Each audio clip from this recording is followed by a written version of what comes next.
Senate Appropriations and Finance Committee to order. Clerk, please call the roll.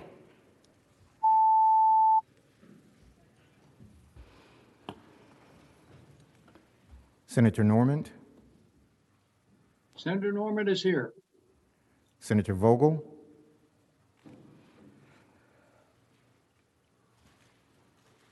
Madam Chair, you have a quorum. Thank you.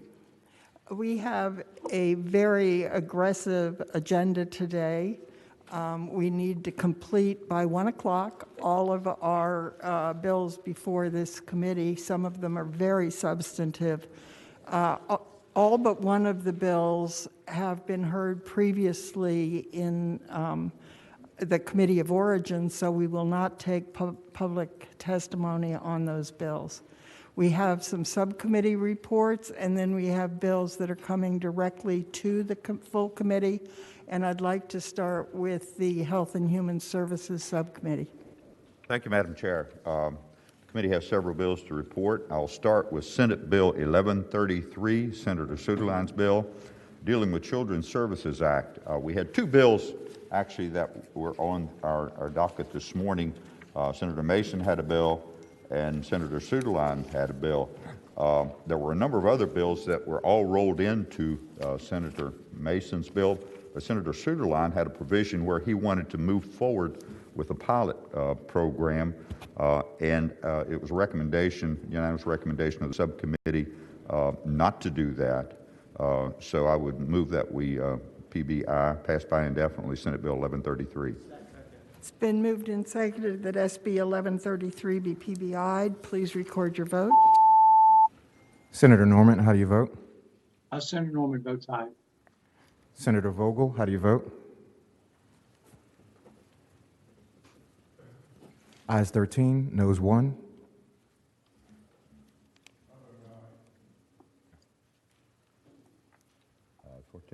Ayes 14. 14, noes 1. Yes, ma'am. Ayes 14, noes 1. The bill's PBI'd. Thank you, Madam Chair. Senate Bill 1185, Senator Donovan. Senator Donovan had a methodology for increasing the auxiliary grant to target it to certain directions. We all agreed, and she agreed, that we needed to increase the auxiliary grant if possible. We would leave that to the budget, but that for her bill, the recommendation is to PBI, and I move that Senate Bill 1185 be passed by indefinitely. It's been moved and seconded that Senate Bill 1185 be PBI'd. Please record your vote. Senator Normand, how do you vote? Aye. Senator Vogel, how do you vote? Ayes 15, no 0. Ayes 15, no 0. The bill is PBI'd. Thank you, Madam Chair. Senate Bill 1307, 1307, also Senator Donovan's bill, is a bill that the subcommittee really liked. It expands Medicaid cost-based reimbursement for local school divisions to cover medical services outside of an individual education plan. And actually, rather than cost, it generates $2.2 million in non-general fund through Medicaid and savings of $36,000 projected in general fund.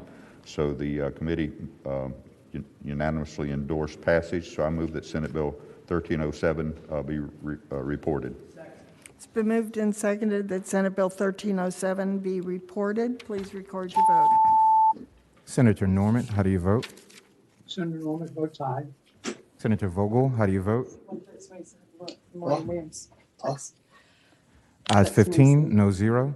Ayes 15, no 0. The bill's reported. Thank you, Madam Chair. Senate Bill 1313, Senator Mason's bill that I referenced earlier, was the comprehensive bill that adopts a number of the JLARC recommendation from the work that JLARC and recommendations that JLARC had made on the Children's Services Act. It, rather than funding a pilot program, creates a work group to develop a plan moving forward, and the committee voted to recommend reporting, so I move that Senate Bill 1313 be reported. It's been moved and seconded that Senate Bill 1313 be reported. Please record your vote. Senator Normand, how do you vote? Senator Normand votes aye. Senator Vogel, how do you vote? Ayes 15, no zero. Ayes 15, no zero, the bill's reported.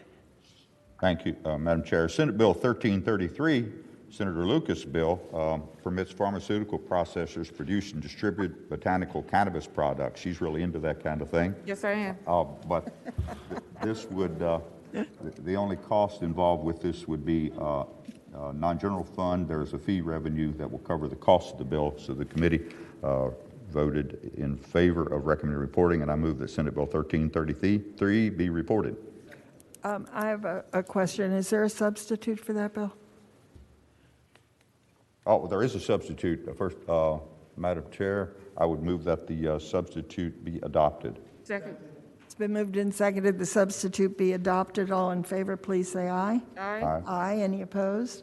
Substitute's adopted. Thank you, Madam Chair. I now move that the bill be reported. Second. It's been moved and seconded that Senate Bill 1333 be reported. Please record your vote. Senator Norman, how do you vote? Senator Norman votes aye. Thank you, Madam Chair. With your reference on that one, there was a substitute on 1313. Did we have that in front of us properly? Madam Chair, I think I need to back up on Senate Bill 1313. Second. It's been moved and seconded that the vote be reconsidered. Please record your vote.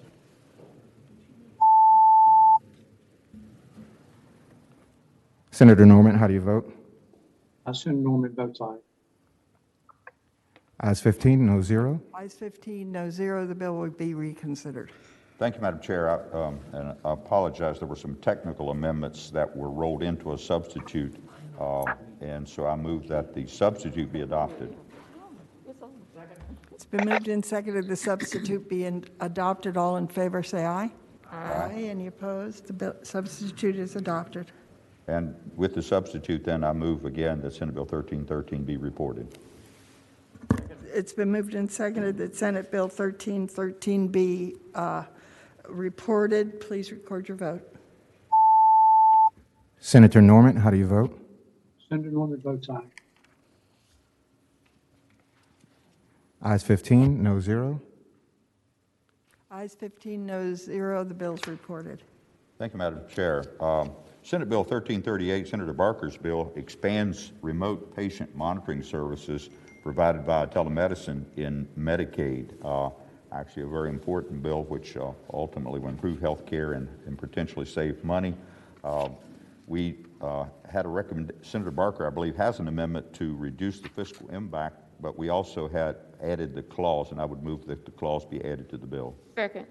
It's been moved and seconded. We add the clause. All in favor, please say aye. Aye. Aye. Any opposed? Clause is added. Okay. Yes, I do Senator have- Barker? Two line amendments that will eliminate one of the six triggers for this and will eliminate about two-thirds of the fiscal impact.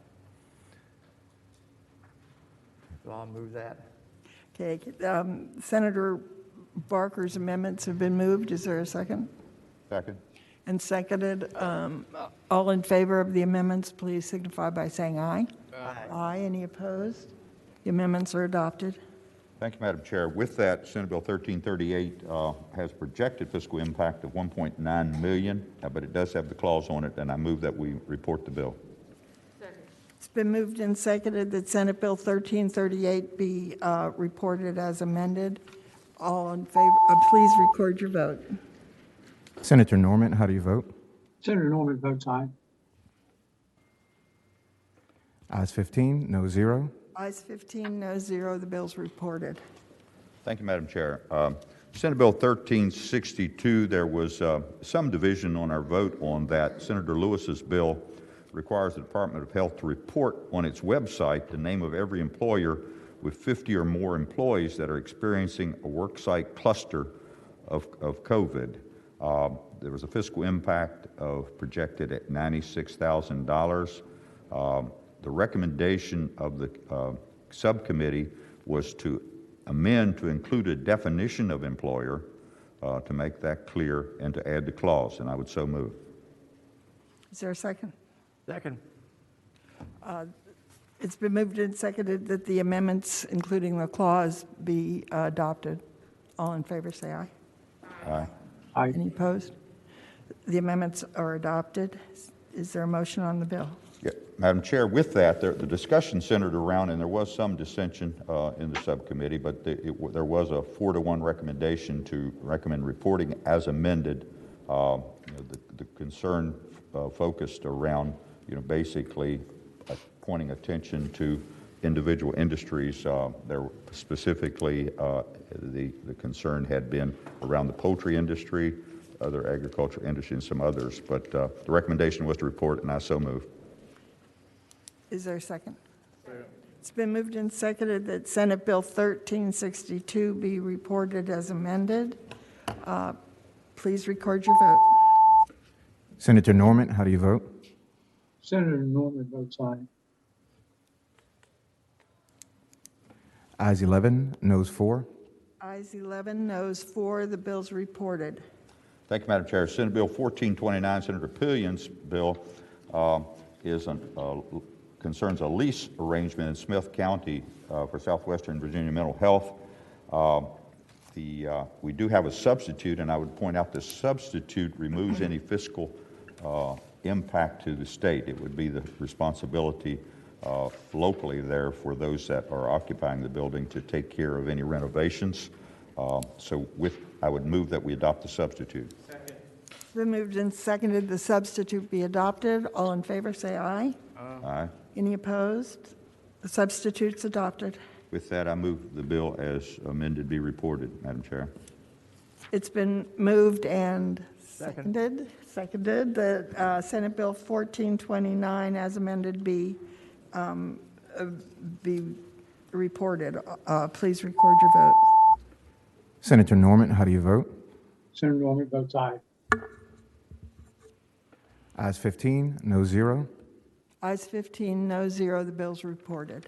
Thank you, Madam Chair. Senate Bill 1436 was my bill, which establishes an eligible health care provider reserve directory. It was an idea that was developed this past year as a result of the COVID emergency so that the health department would have a detailed database of individuals that potentially would be able to help in an emergency of health consequences. There is an amendment that the subcommittee adopted that would include an opt-out provision, and I would move that we adopt that amendment. Second. It's been moved and seconded the amendment be adopted. All in favor, please say aye. Aye. Any opposed? Thank you, Madam Adopted. Chair. There was a minor fiscal impact that the agency said they could absorb, and so with that, I would move that the bill as amended be reported. Second. Moved and seconded that Senate Bill 1436 be reported. All in favor, record your vote. Aye or nay. Senator Norman, how do you vote? Senator Norman votes aye. Ayes 14, no 0. Ayes 14, no 0. The bill is reported. Thank you, Madam Chair. Senate Bill 1462, we had a significant conversation. Senator Mason's bill creates a pilot program administered through the Department of Social Services to provide a fixed reimbursement of $15 a month for broadband services to households participating in SNAP. With the pilot sunsets in 2024, we recommended attaching the fiscal contingency clause, and I so move. Moved and seconded that the clause be added to the bill. All in favor, say aye. Aye. Any opposed? Amendment's adopted. With that, Madam Chair, the committee voted, and we recommend and I move to report Senate Bill 1462 as amended. It's been moved and seconded that Senate Bill 1462 be reported as amended. Please record your vote. Senator Norman, how do you vote? Senator Norman votes aye. Ayes 15, no 0. Ayes 15, no 0. The bill's reported. That completes the committee report, Madam Chair. Thank you, Senator Hanger. That was a great job. Next, we have the Public Safety Subcommittee report. Senator Lucas. Thank you, Madam Chair. Madam Chair, I want to start with Senate Bill 1250, Senator Deeds bill. And of course, we have an amendment, and I'd like for Lisa to share that amendment before I go into the report. Madam Chair, that amendment would add a delayed enactment to the end of the bill to January 1, 2023. And it would be in the form of a substitute. Is there a motion to adopt the substitute? So moved, Madam Chair. Second. It's been moved and seconded that the substitute be adopted. All in favor say aye. Aye. Aye. Any opposed? Substitute's adopted. Thank you, Madam Chair. Thank you, Lisa. Madam Chair, Senate Bill 1250, Senator Deeds bill defines rent under the existing statutes requiring a criminal background check for a firearm transfer to include a temporary change in dominion or control of a firearm for use at or on the premises of a dealer's business location in exchange for money or other considerations. Madam Chair, the committee recommended 6-1 to report, and so I so moved that the bill be reported as amended. Second. Moved and seconded that Senate Bill 1250 as amended be reported. Please record your vote. Senator Norman, how do you vote? Senator Norman votes no. Ayes 10, noes 5. Ayes 10, noes 5. The bill's reported. Thank you, Madam Chair. Madam Chair, second bill is Senate Bill 1382, Senator Favola's bill. That bill prohibits a person who has been convicted of assault and battery of a family or household member, as defined in the bill, from purchasing, possessing, or transporting a firearm. A person who violates this provision is guilty of a Class 3 misdemeanor, and it was recommended by the committee to report on a 4-3 vote. And so, Madam Chair, with that recommendation, I so move. It's been moved and seconded that Senate Bill 1382 be reported. Please record your vote. Senator Norman, how do you vote? Senator Norman votes no. Ayes 8, noes 7. Ayes 8, noes 7. The bill is barely reported. Thank you, Madam Chair. Madam Chair, the next bill, Senate Bill 1461, Senator Lewis's bill, provides that any person who offers, confers, or agrees to confer upon another any pecuniary benefit as consideration for the recipient to act in an unlawful delivery of items or contraband to prisoners or receive any benefits or other considerations to act in unlawful delivery of items or contrabands be guilty of a Class 4 felony. And Madam Chair, that bill was recommended to be reported unanimously, and I so move. It's been moved and seconded that Senate Bill 1461 be reported. Please record your vote.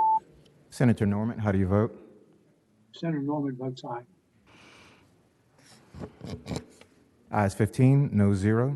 Ayes 15, no 0. The bill's reported. Thank you, Madam Chair. Madam Chair, the next bill is Senate Bill 1336, Senator Stewart's bill, and that bill provides that in any criminal case where a defendant's license to operate a motor vehicle, engine, or train is subject to revocation or suspension, and the court orders a defendant or the conditions of probation or otherwise to enter into successful completion of alcohol safety program. Madam Chair, that bill was also recommended unanimously by the committee, and I so move. Second. It's been moved and seconded that Senate Bill 1336 be reported. Please record your vote. Senator Norman, how do you vote?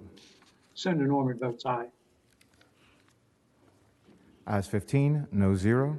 Ayes 15, no 0. The bill's reported. Thank you, Madam Chair. And our last bill in the committee this morning was Senate Bill 1113, Senator Spruill's bill, and that's communicating threats of death or bodily injury to a person at any place of assembly.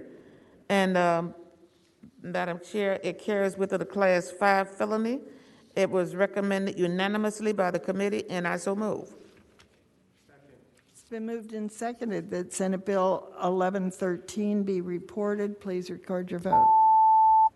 Senator Norman, how do you vote? Senator Norman votes aye. Ayes 15, noes 0. Ayes 15, no 0. The bill's reported. Thank you, Madam Chair. That completes the report of the Public Safety Committee, Thank you. Good job. Subcommittee. Okay, now we will be moving to our regular calendar. In almost every exception, with one exception, we won't be hearing from the public, but members of the committee are welcome to ask questions of the patrons. So, first up is Senate Bill 1278, Senator Bell.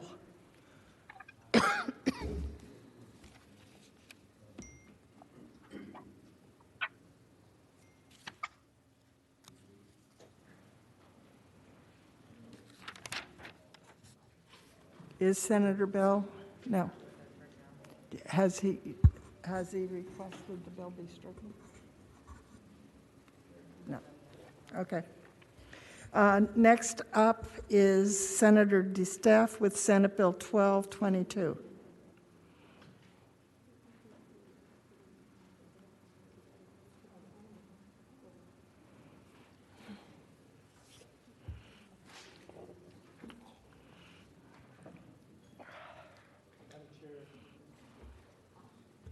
Madam Chair, members of the committee, first I'd like to move the the amendment. What is the amendment? Madam Chair, what it does is on line 15, line 16, and line 20, where it has companies, or company, it removes them so it's specific and only to manufacturers of PPE. Okay, it's been moved and seconded, the amendment be adopted. All in favor, say aye. Aye. Any opposed? Senator DeStaff. Madam Chair, what Senate Bill 1222 does is it sets up and says a Virginia-based company or manufacturer now, not company, that uses materials or products, components made in Virginia or the United States, and then when the PPE is unavailable from such companies or manufacturers from a U.S. banned manufacturer using materials or products, components made in the U.S. if available. That's U.S. based. And Madam Chair, 14 states have already adopted this bill. 31 others have it on its dockets like we do. And what happened, as we know, we've had Chinese drywall, we've had Chinese baby clothes issues, we've had Chinese masks. And the issue with the masks is, they're not meeting the ASTM standards. They have the stamp saying that they meet them, but they actually don't meet them. So what we're trying to do is, when we go to any purchase of PPE, make sure that it's manufactured in Virginia or the United States. In my district, we have one that says made for Americans, made by Americans. They've employed over 400 people. They're putting out over 2 million masks per day. They're working 7 days a week, and we know that the availability and the cost is extremely competitive. And Madam Chair, what I think is this is more of a jobs bill. It creates jobs here in Virginia. All the products are manufactured in the United States, and we're very competitive with any costs from around the world. The difference is these guys are paying the $200,000+ to get the ASTM stamped on all of the materials and everything they're doing. So we know for a fact that they're meeting ASTM recommendations, and that when we're buying PPE, we know that that personal protective equipment is going to work as designed. Madam Chair, that's the bill. Thank you. Senator Peterson. Yeah, I will make a question or a comment disguised as a question. The mask most of us are wearing were probably made in China. You realize that? Absolutely. And you also realize that when the pandemic hit in March, a lot of economies, particularly in the Far East, moved much faster than we did in terms of producing personal protective equipment. In fact, we imported probably at this point billions of dollars of it. You realize that also? Madam Chair, Senator Peterson, that's absolutely correct. And I would simply say to you, we live in a world that's an international world now, and just like we sell U.S. products overseas, we also buy products when other companies can make them more efficiently, and that particularly applies to medical equipment and PPE. I mean, we're going to do things that are allow us to cost effectively save lives. You would agree, correct? Madam Chair, Senator Peterson, I would agree 100% of the time. However, with the caveat of they're stamping ASTM standards and they're not meeting them. So when they say that there's a specific micromillimeter of particles that's getting through there, that's not correct. Okay. It's not protecting for that. So what we're doing here is saying that, hey, if you're going to buy from somebody overseas, you've got to make sure that they go through U.S. ASTM standards, and they're not doing that today. All right, and I'll just make this final point, and that is, in order to permit and build a factory in the United States, and I've done this for clients, that's usually an 18 to 24-month process. So it's nearly impossible to try and just build an industry from ground up when you already have facilities overseas that can produce these. So I admire the intent of this bill. I just think it's practically impossible. Madam Chair, Senator Peterson, on that, the company that did this in Virginia Beach turned this from nothing to doing 100,000 masks a day in 60 days. So it is possible. It's possible, especially when we work with our federal, state, and local authorities to do something like this.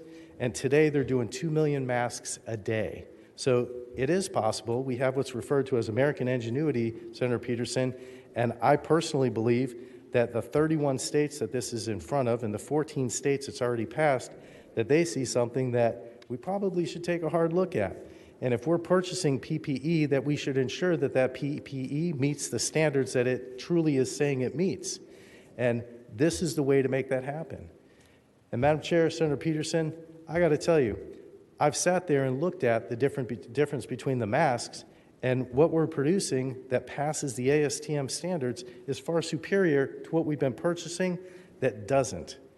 And if we want to say that we're required to use PPE, we're required to use these certain masks, then in fact they should meet the standards. Otherwise, we've got a false sense of security. So that's what this bill is about, Madam Chair and Senator Peterson. And yeah, I still stand by this, and we can do it in less than 18 months. We did it in 60 days. Are there further questions? I'd just like to mention that I'm concerned about reciprocity. If we start down this road, other people are going to go down this road too against us. Is there a motion on the bill? Madam Chair, I make I just disagree with my friend. I think what we're creating here is almost the definition of government red tape. We're going to basically put in a whole bunch of essentially bureaucratic rules and regs about how to purchase what is a vital equipment for keeping people alive. We need to go out and get the most effective supply at the best possible price for the taxpayer. So I move to PBI.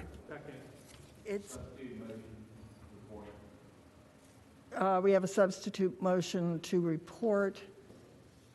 Madam Chair, if I can wrap up real quick. Real quick. All right, Madam Chair, in the past, our Made in America bills have always been stopped or vetoed by the governor. The governor's always come against them. The governor's not coming against them. President Biden came out and said in his first executive order, one of his first executive orders, ensuring that when the federal government spends tax dollars, they are spent on American-made goods by American-made workers with American-made component parts and making sure that they meet American standard.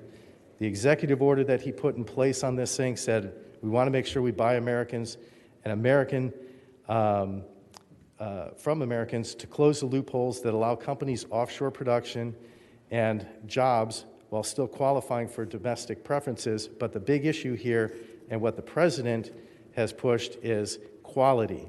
And what this does is ensures quality and that you're buying what you're paying for. Okay, the original motion was to PBI. The substitute motion is to report. So please record your vote. Madam Chair, is there a second on the Yes. on the report? Yes. It's been moved and seconded that the bill be reported. Senator Norman, how do you vote? Senator Norman votes aye. Ayes 5, noes 10. Ayes 5, noes 10. The bill is not reported. Madam Chair, members of the committee, thank you very much. Thank you. I hear that Senator Bell is now on the line for Senate Bill 1278. Thank you, Madam Chairman. Sorry for my tardiness. I can bring up the note from Mom if needed. This bill is for charitable gaming. It does a few things. It clarifies the Department of Agricultural Services and Consumer Services has authority to approve and regulate operators. One of the issues with the bill we passed last year on Texas Hold'em, it didn't specify between individual poker games of Texas Hold'em versus poker tournaments, and it also didn't have a number of games that would be allowed. We did work out an amendment which was put on this bill, which puts the maximum at 3 games. And we also addressed taking out the electronic games. It's anticipated that any cost with regulating this can be absorbed by the department. So there was no fisc on this. I will say a couple things. Charitable gaming has had a pretty tough year, like a lot of other people in 2020. And the population that plays bingo, which is their primary source of revenue, is getting older. Particularly was challenged in 2020, but their charitable commitments stayed the same. So this is really an effort to try to give them another avenue to replace those revenues. And we by putting a limit on it, we wanted to make sure we didn't interfere with casinos and others. I think there's a different customer that uses the charitable gaming versus a casino. But by putting a limit on the number of that could be operated, we could hopefully keep it smaller. Last thing I'll mention is I did talk to the number of the game limit. They had suggested between 2 and 5, and I will tell you that's per organization, not per building. Many of them can only host 2. They don't have room for 5. So this was the middle point, which I actually used as a kind of a compromise. With that, I'll be happy to answer questions, Madam Chair. Are there questions for Senator Bell? Is there any discussion? Madam Chair, given some of the issues that we've been dealing with there and another bill that will be coming up later, what I'd like to do is to put a reenactment clause on this so that it is enacted, but it has to be passed again next year to go into effect. And by then, hopefully, we will have dealt with the issues that we've been hearing about lately. So, Okay, thank you. There's a motion. Is there a second to put a reenactment clause? It's been moved and seconded that we amend the bill with a reenactment clause. All in favor, say aye. Aye. Any opposed? No. Okay. Now the bill is before us. Is there a motion? It's been moved that Senate Bill 1278 as amended be reported. Please record your vote. Senator Norman, how do you vote? Senator Norman votes aye. Ayes 14, no 0, abstentions 1. Ayes 14, no 0, abstention 1. The bill's reported as amended. Next. Thank you, Madam Chair. Thank you. Next up is Senator Donovan. Is she on the line? Madam Chair, she is at the hospital today, so she's going to come on later, but she's has a couple of surgeries. Okay. Cool. Okay, then Senator Hashmi, Senate Bill 1396.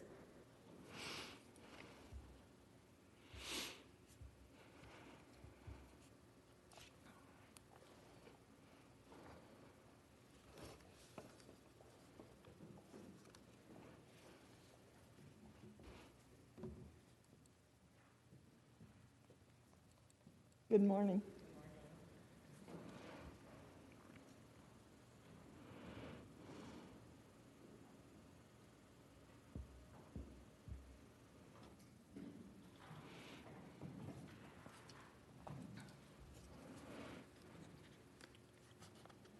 Good morning, Madam Chair and members of the committee. SB 1396 is the Equity in Wastewater Treatment Act. And this bill seeks to address the concern of our sewage wastewater treatment. Whether it's in Southwest Virginia or my district or the Eastern Shore, there really is a statewide issue of concern that disproportionately impacts low-income communities throughout our state. In addition to failing on-site or decentralized systems, inadequate wastewater treatment occurs in communities that lack critical funding for maintenance and repair of their municipal sites. And so this legislation establishes as Commonwealth policy the equitable access to wastewater treatment in order to protect public health and the environment, to support local economic growth and stability. It encourages interagency collaboration, innovation, and focused financing. So this bill directs our Department of Environmental Quality to partner with our Department of Health and work with local governments and other stakeholders to quantify funding needs to achieve the policy. This particular bill is an administration bill. As noted in the fiscal impact statement, all identified costs associated with the legislation are provided for in the governor's introduced budget. Specifically, it's item 305 and 373. It includes funding to support the legislation, and it's also this legislation is supported by the Southeast Rural Community Assistance Project, Virginia Interfaith Power and Light, Virginia Association of On-Site Soil Evaluators, Society of Professional Engineers, Wetland Watch, James River Association, Chesapeake Bay Foundation, the Piedmont Environmental Council, Potomac River Keeper Network, and the Virginia League of Conservation Voters and the Conservation Network. And Madam Chair, I ask that committee report this bill. Are there questions for Senator Hashmi? Motion on the bill. Move to report. It's been moved and seconded that Senate Bill 1396 be reported. Please record your vote. Senator Norman, how do you vote?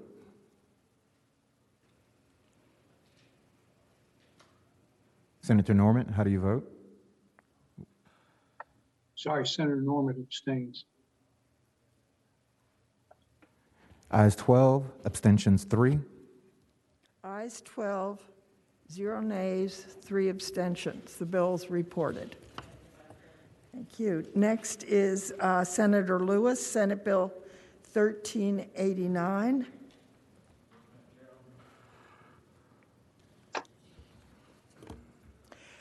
Senator Lewis, you're about to hear something that I've never said before, and that is we're going to ask that the clause be removed. It's my understanding a new fiscal impact statement was generated based on the substitute from the committee. So, right. Please present the bill. So you still want me to present? Okay. Yeah. So, Madam Chair, members of the committee, this bill is the result of came at the request of Virginia Realtors. It's the result of the realtors trying to be proactive with an issue that's been percolating for a long time, particularly in coastal Virginia Hampton roads, but really all across the Commonwealth where flooding is an issue, and that involves disclosures regarding frequently flooded properties. And so what this bill has done is it has done two things. It's set up a notification process where, so people can go to a website and plug in an address and figure out whether their property is in a flood zone or in a flooded area. But it also provides a disclosure obligation on the part of the seller in a frequently flooded property, and that's a FEMA definition of what constitutes a frequently flooded property. That's a $1,000 claim more than twice in 10 years. So if the seller has actual knowledge that their property is a frequently flooded property, then they have to disclose that to the buyer. And so that, in essence, is what the bill does. Again, this has been a long simmering debate. We've had legislation before, oftentimes opposed by the realtors. In this particular instance, they've come together with various concerned parties and stakeholders, again, particularly in Hampton Roads, to come up with this. And as I think you can see by the committee vote, I don't think there was a dissenting vote in the committee. And again, it has no fiscal impact at this time. So at this point, you wonder why it's here. Yes. But it is. Yes. Okay, is there any questions on the bill? You need a motion to remove the clause, or is that taken care of? I would move We do need a motion. I move to remove the clause. Second. It's been moved and seconded that the clause be removed. All in favor, say aye. Aye. Any no nays? Okay, the clause is removed. Move to report. It's been moved and seconded that Senate Bill 1389 as amended be reported. Please record your vote. Senator Norman, how do you vote? Senator Norman votes aye. Ayes 15, no zero. Ayes 15, no zero. The bill is reported. Thank you, Madam Chair. Thank you, Senator Lewis. Okay, next up is Senator McPike with Senate Bill 1418. Thank you. Is there a motion to adopt the substitute?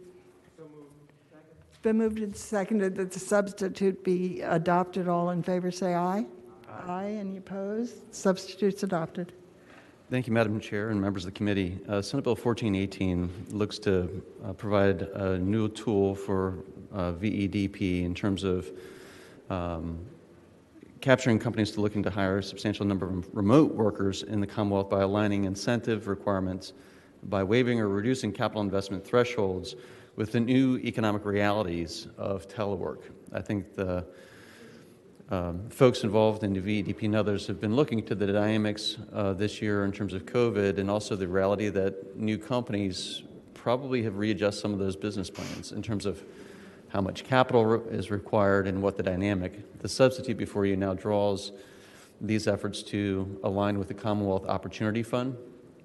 And so this is a tool more focused to areas that have either underemployment or economic distress, a combination thereof, as defined within the framework of the existing Commonwealth Opportunity, Madam Chair. And I know we have Christy Morton as well as Connor that have worked through some of the technical amendments to make sure we align this effort to a more narrowly drawn, focused effort in the substitute.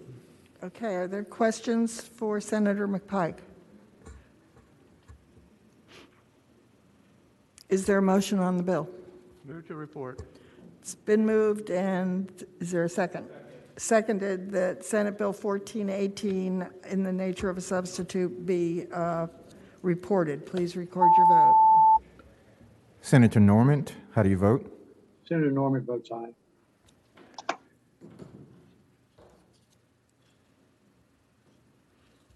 Ayes 15, no zero. Ayes 15, no zero. The bill is reported. Thank you, Madam Chair. Yes. Next is Senator Morrissey, Senate Bill 1282.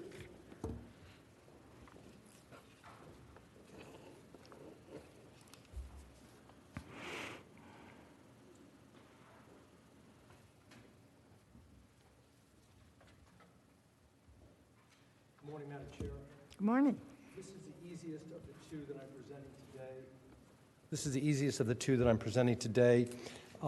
If you look at the fiscal implications, according to DEQ, they say the funds to address any costs associated with inventory development and maintenance are already addressed in the Clean Energy and Community Food Preparedness Act, which passed in the 2020 session. Okay. Now, just briefly what the bill is. Absolutely.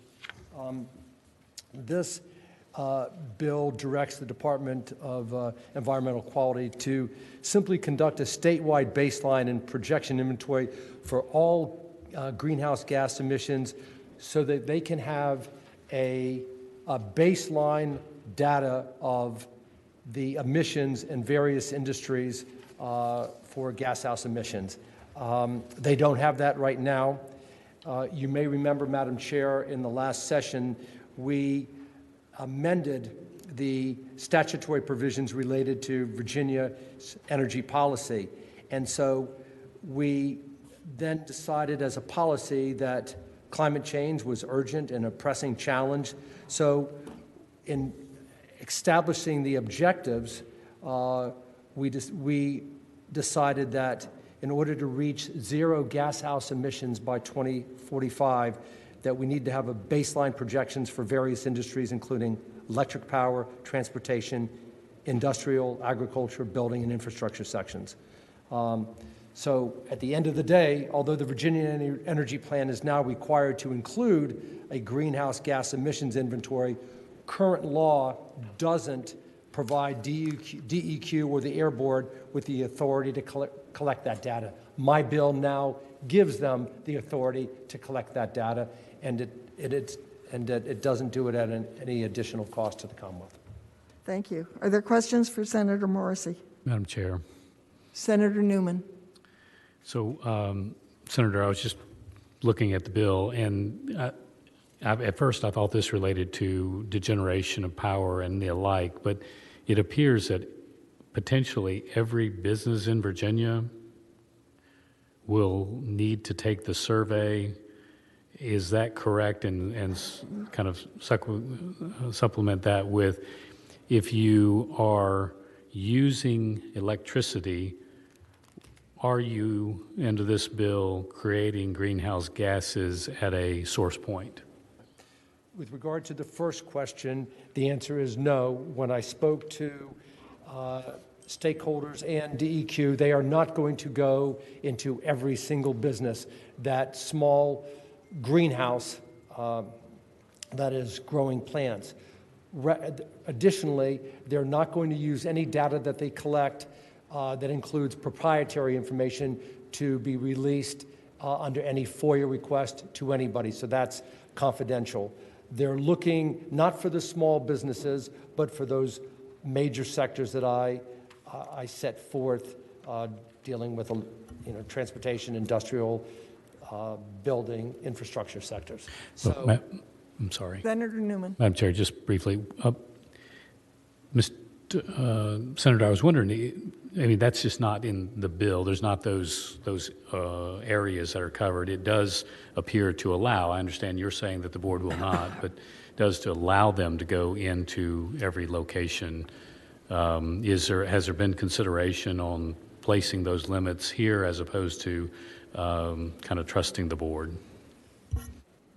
The legislation doesn't go into that detail that prevents the limitations.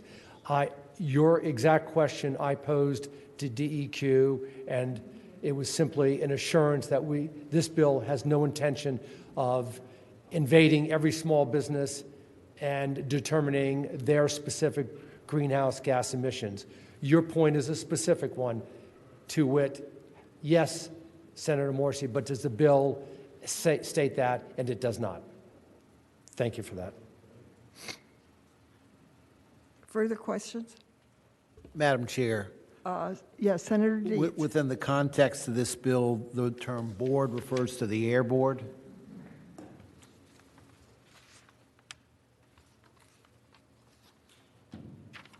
Is that correct? That is? Okay. Are there further questions? Is there a motion on the bill? I move to report. It's been moved and seconded that Senate Bill 1282 be reported. Please record your vote. Senator Norman, how do you vote? Senator Norman votes no. Ayes 11, noes 4. Ayes 11, noes 4. The bill's reported. Senator Morrissey, you also have Senate Bill 1301. Yes, Madam Chair. Madam Chair, this bill ends solitary confinement in Virginia while at the same time allowing for it in those specific and isolated situations where an inmate is a danger to himself or others, or there's a general lockdown. This bill came through judiciary. DOC did speak to it, and one of the things that they said, Madam Chair and members of the committee, is that we're already doing a lot of the things that Senator Morrissey's bill does. Subsequent to that, we had discussions with DOC, and we have, in the amendments that I'm about to make, addressed their concerns. I will tell you this, Madam Chair, I was very surprised when the fiscal impact came back from DOC, and in my bill it indicated that if a person was put into solitary confinement, they would have an initial and possible subsequent medical checkup. Now, we envisaged a situation where a nurse or a nurse practitioner would go in there and do an evaluation, pulse, heartbeat, ask them if they're having suicidal ideations.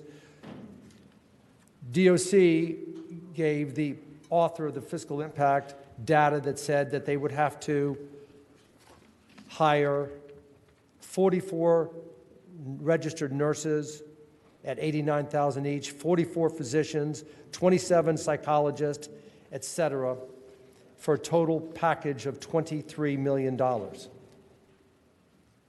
appears intuitive that if you're ending solitary confinement, you're not doing those evaluations. However, in an effort to address DOC's concerns, I have 5 amendments that I think assuages everything that they were concerned about. And with your permission, Madam Chair, I'll do those amendments now. Good. Okay, first of all, the first amendment, as I gave to staff, is on line 36, and there are 5 of them, where it says the word confinement. There would be a period after confinement, and the rest of lines 36 and 37 would be struck. The second amendment, on line 43, where it says no more than, those 3 words would be struck. The third amendment would be on line 44. After the words consecutive hours, comma, strike, comma, and insert the words or longer if necessary to complete the investigation of an incident, comma. So it would now read that the prisoner may be retained in isolated confinement for an additional 48 consecutive hours or longer if necessary to complete the investigation of the incident. Senator Sassel. I'd like to ask you a question with respect to this. The famous movie, The Birdman of Alcatraz, when we took a tour of that, and then I read later, he spent his whole time in prison, many, many years, in solitary confinement. And the reason was that if they didn't keep him there, he would strangle anyone he could get his hands on. Are you telling me that this person should not be held in solitary confinement longer than 48 hours?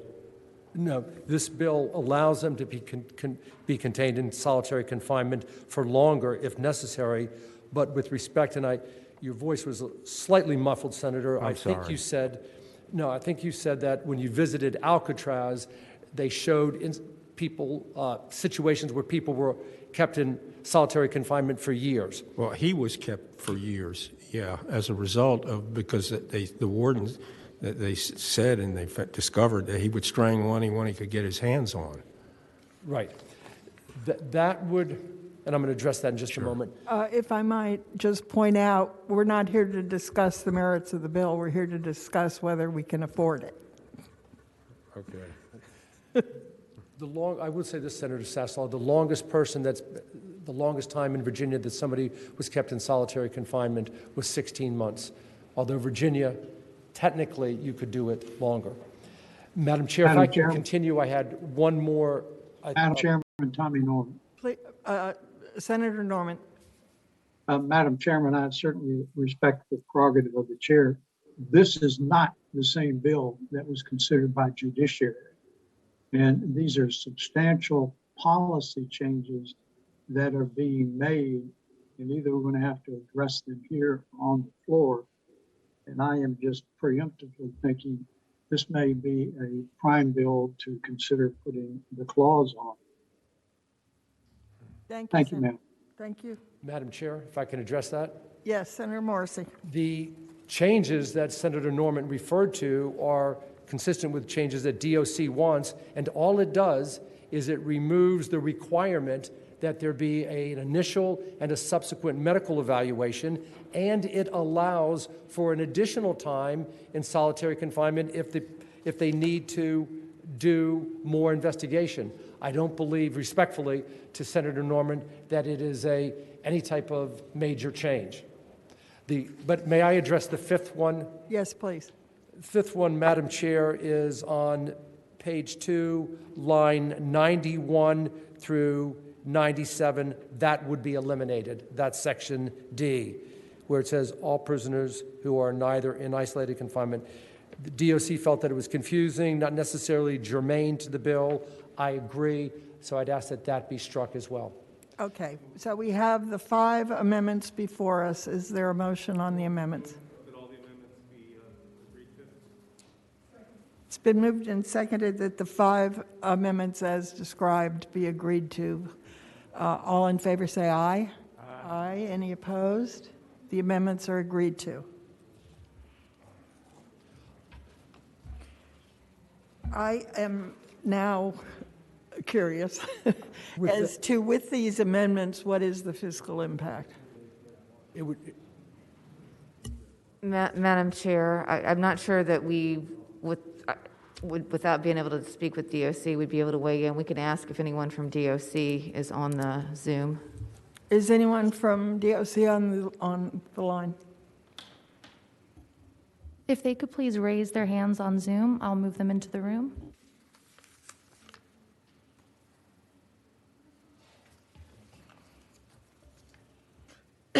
Madam Chair, you have Jerry Fitz moving into the Zoom room. Mr. Fitz, can you give us an update on what the fiscal impact would be with those amendments? Good morning, Madam Chair. Good morning. Members of the committee. Jerry Fitz, Virginia Department of Corrections. Madam Chair, we have not had an opportunity to see the amendments that Senator Morsi has produced. We would need to take a look at the amendments in order to be able to give an accurate amount of what that FIS would be with those changes. Okay, thank you. Madam Chairman. Senator Norman. I'm sorry. Senator Norman. You look around, I'm not there, which is a blessing. First of all, that response concerns me. Representation is that this is what DOC wants, but the affirmative indicated they have not seen the amendments. Number 2, because they are unable at this point, and we are pressed, they're unable at this point to determine the fiscal impact. At a minimum, if the bill was to move forward, I would suggest the clause be put on it. Great mind, Senator Norman. I was about to say the same thing. Given that we don't know the total impact at this point, is there a motion to put the clause on the bill?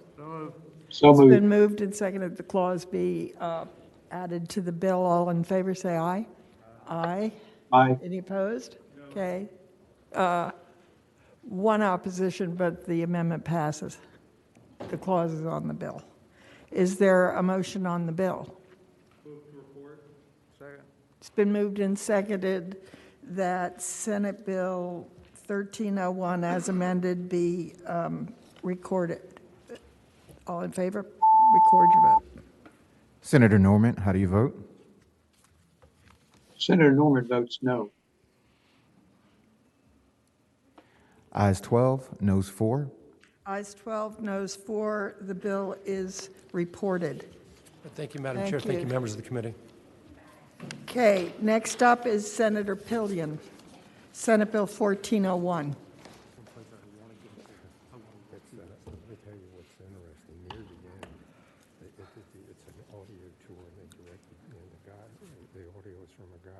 Prison guard there when they shut it down. And near the end, they direct you down. There's one card and it says the second cell on the right is where Mr. Capone stays. It says everyone called him Mr. Capone, including the warden.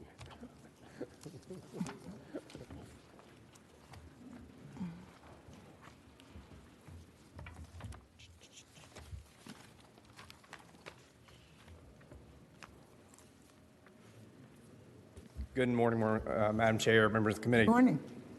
This is the SOL testing reduction bill. As many of you are aware, we've had a very robust conversation on the policy of this bill. So I'll just briefly go through what it does. This bill reduces SOL testing to what's required under federal law. Under this bill, school divisions would be required to administer alternative assessments consistent with the DOE guidelines and standards.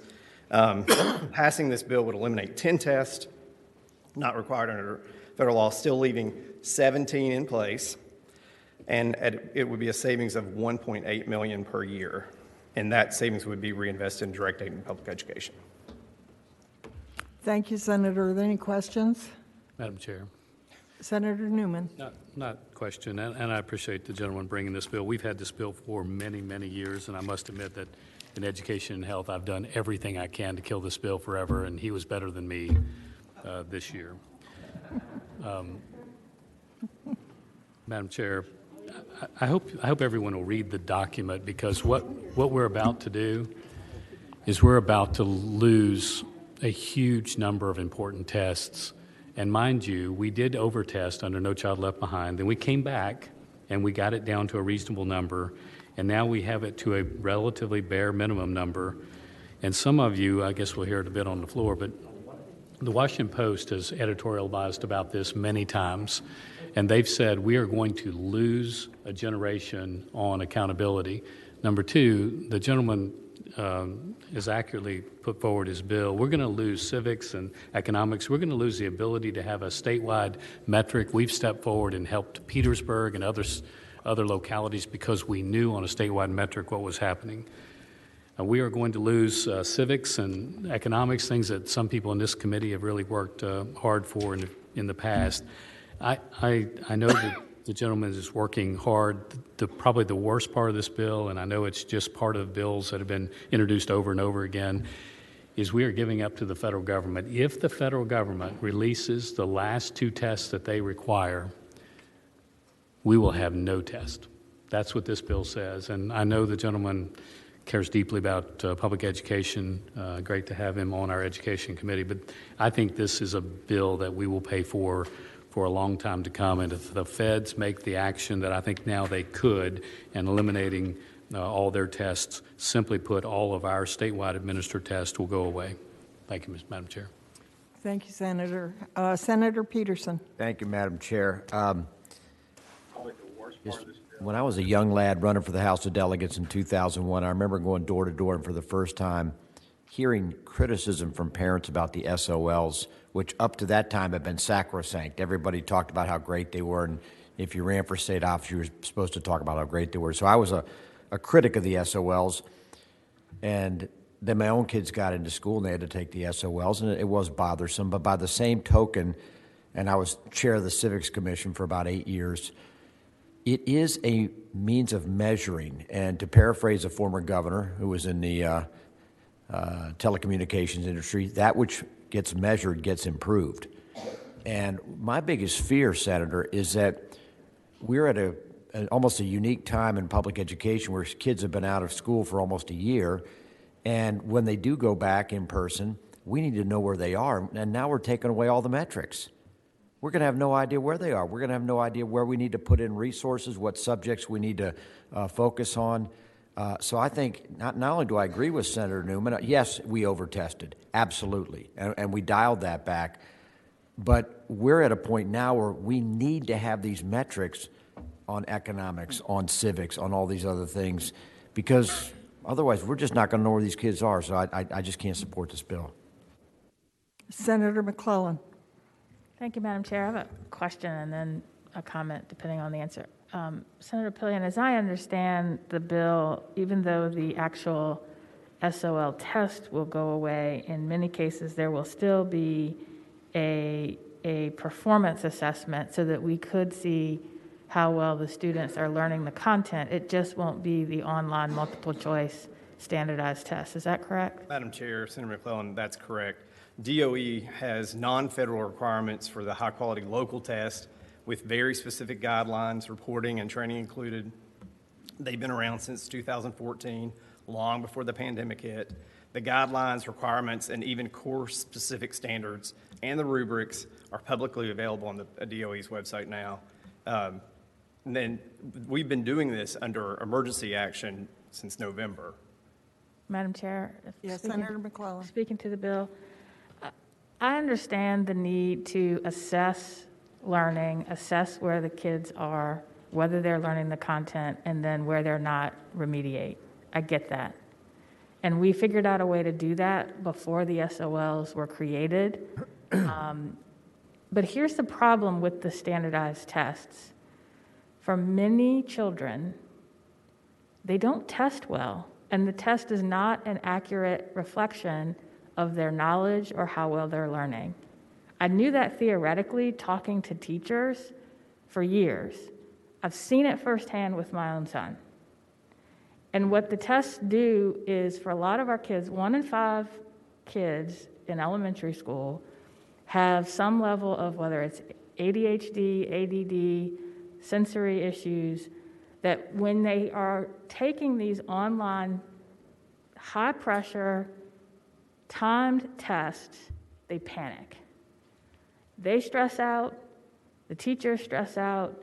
It is the worst day, and the weeks leading up to it puts so much stress on these kids that these tests are not accurately assessing what they know. And the sooner we recognize that, the better. And the sooner we move more towards alternative assessments that actually reflect what kids know and learn, the better we'll be. Senator Edwards. I agree completely with Senator McClellan. I've never liked these high-pressured standardized tests that require basically teachers to teach to the tests and so forth. There's so much more to education than standardized testing. I've never liked them. We also have Stanford 9, SATs, and other things as well. So I'd like us to move away from standardized testing, but to more, you do need to test, but it needs to be done in a more thoughtful way than we have been doing. So I'm going to vote for the bill. Senator Locke. Thank you, Madam Chair. I agree wholeheartedly with what Senator McClellan and Senator Edwards have just said. And in addition, SOLs were never really truly about learning. They were always about rote memorization and put a lot of pressure on both teachers and students. And as soon as the exams were done, students forgot almost immediately what they were supposed to have learned with regard to SOLs.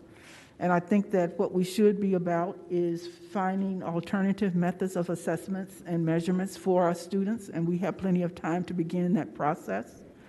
And it took away instructor creativity, and all students don't learn the same. And that's what SOLs were about, is basically saying that all students learn the same, that all students are the same, and they're not.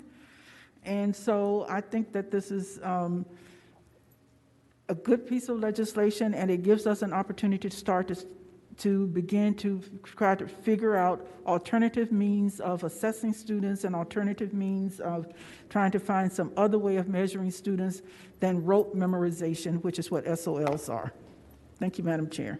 Thank you. Senator Vogel, welcome back. It's good to see you in person. Thank you, Madam Chair. Nobody has ever been happier to be back in the Senate body than this member. Madam Chair, I should have actually hit my button off because the preceding speaker said exactly what I was going to say, and that is all kids don't learn the same. But more importantly, I'm a big advocate for Senator Pillion's bill because I think this arbitrary standard, teaching to the test, forcing an arbitrary school calendar so that you get so many instruction days before a test, teaching with no flexibility is not what we want. We want to incentivize educators to be creative and flexible and teach to individual students and their needs and not to a test. And so I would encourage the members of the committee to support the bill. Does anyone else wish to speak? Okay, is there a motion on Senate Bill 1401?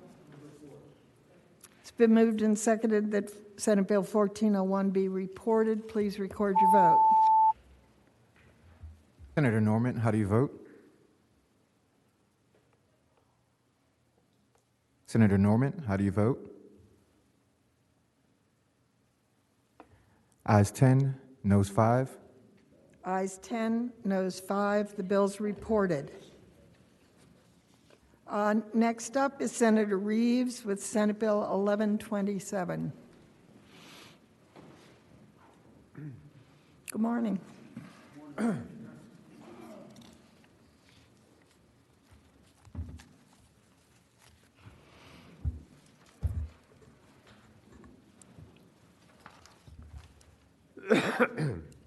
Madam Chair, I think I have a substitute that we probably should take up before I address.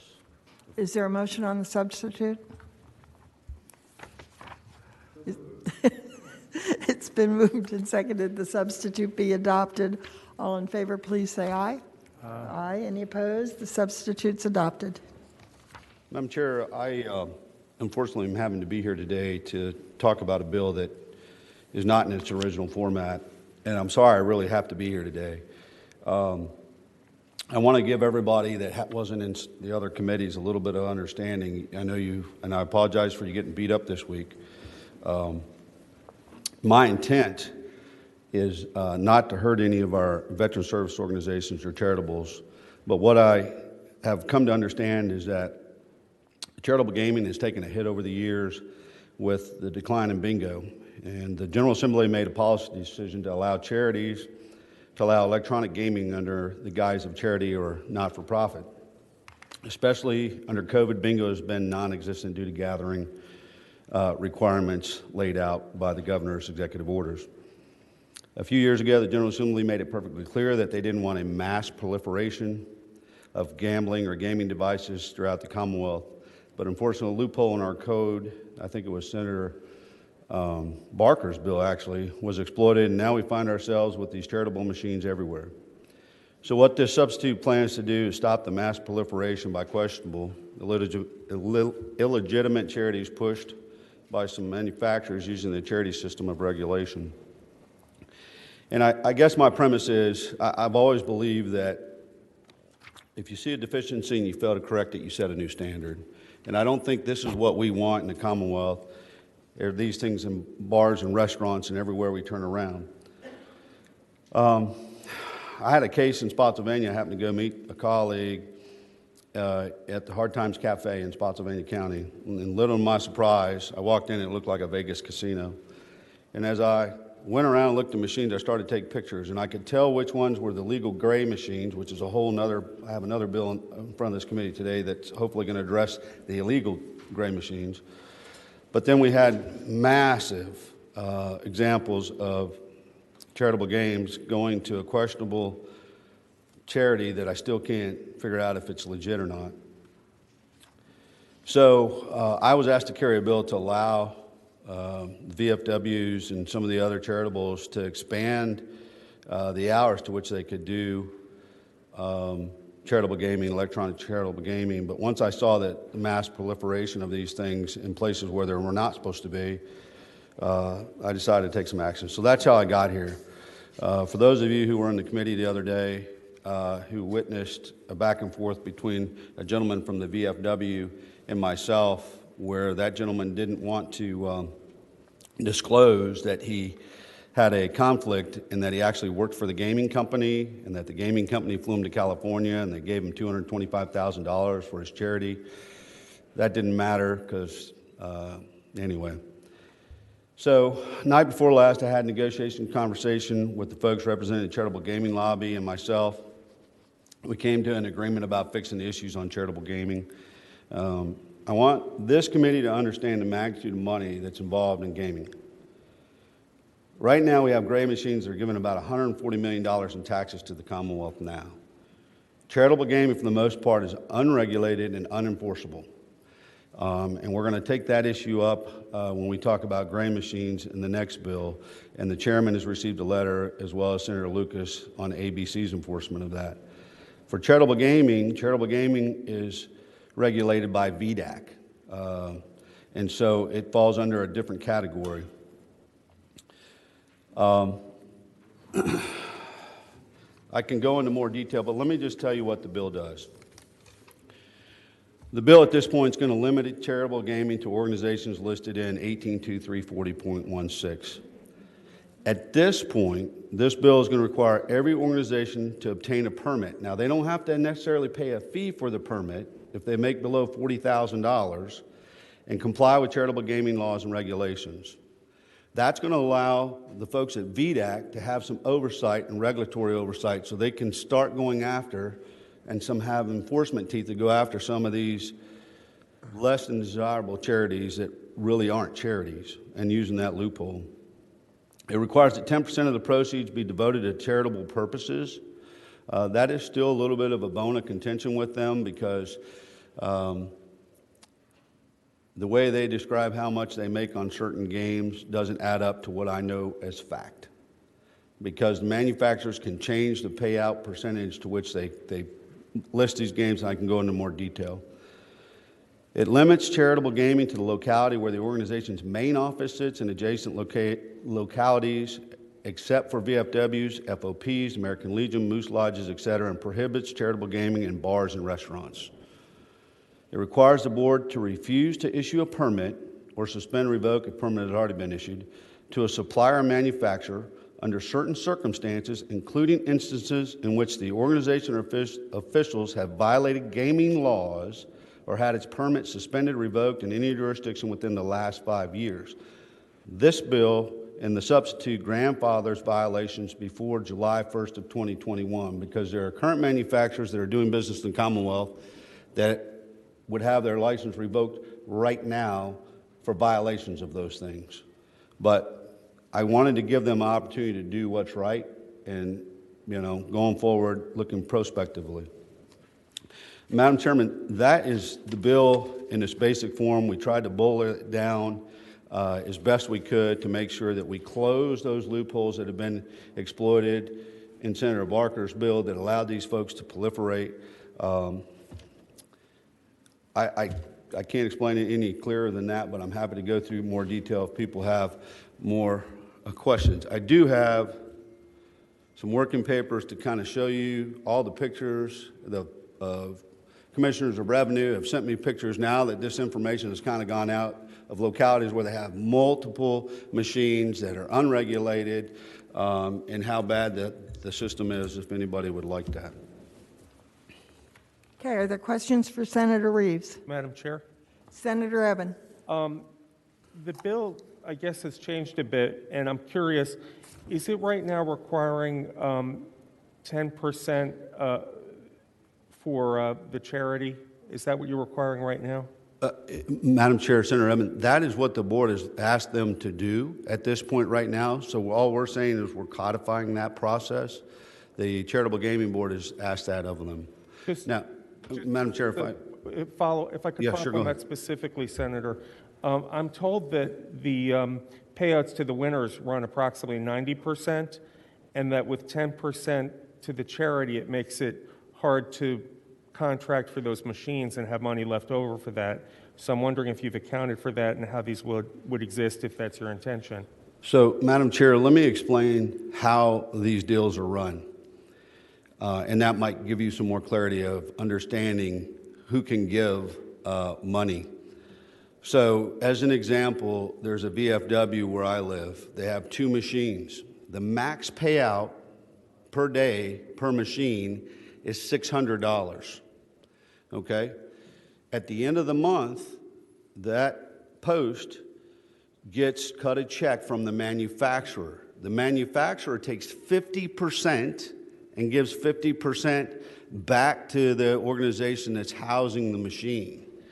Now, the manufacturer can adjust the payout for any of that through software. Those machines are linked in via internet direct line to the gaming company so they know every play and can set that computer up to pay out 95%, they can pay out 90%, they can adjust all of those. They are choosing to do that and use this as an example of not to pay the 10%. Further question? Yeah, Madam Chair, Senator Eben. I had sent you, Senator Reeves, a email with a number of points, and I think you addressed them with the representative who sent them to me. Have you had dialogue with the stakeholders on this now? I have. They're still not happy with the question that you asked because nobody wants to go back into their pocket to pull out more money.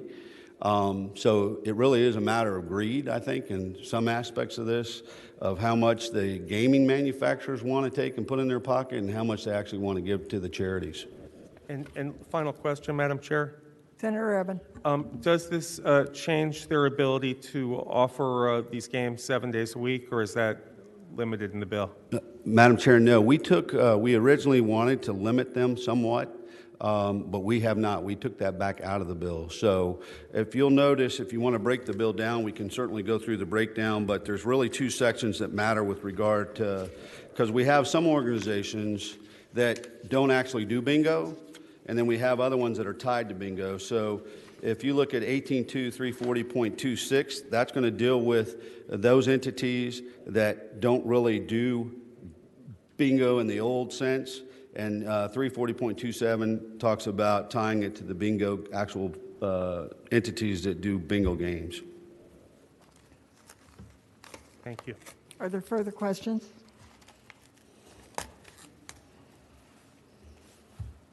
Senator Reeves, it looks to me like you've scratched the surface of something that needs to be dug into. Madam Chair, I would greatly appreciate your time today, and I absolutely 1,000% agree with you. I'm sure that there'll be more to unveil, but I think it's critically important that we get this started, and then I have some ideas that I've shared with you and some others about how we make sure this doesn't happen again. Good. Is there a motion on the bill? Madam Chair, we were unclear whether the substitute was adopted. Did we adopt the substitute already? We did. We did? Okay. We did? Yeah, I thought we did. Okay. So is there a motion on the bill? Move to report. It's been moved and seconded that Senate Bill 1465 be, sorry, that's the wrong one. 1127 be reported. Please record your vote. Senator Norman, how do you vote? I'm back online. Senator Norman votes aye.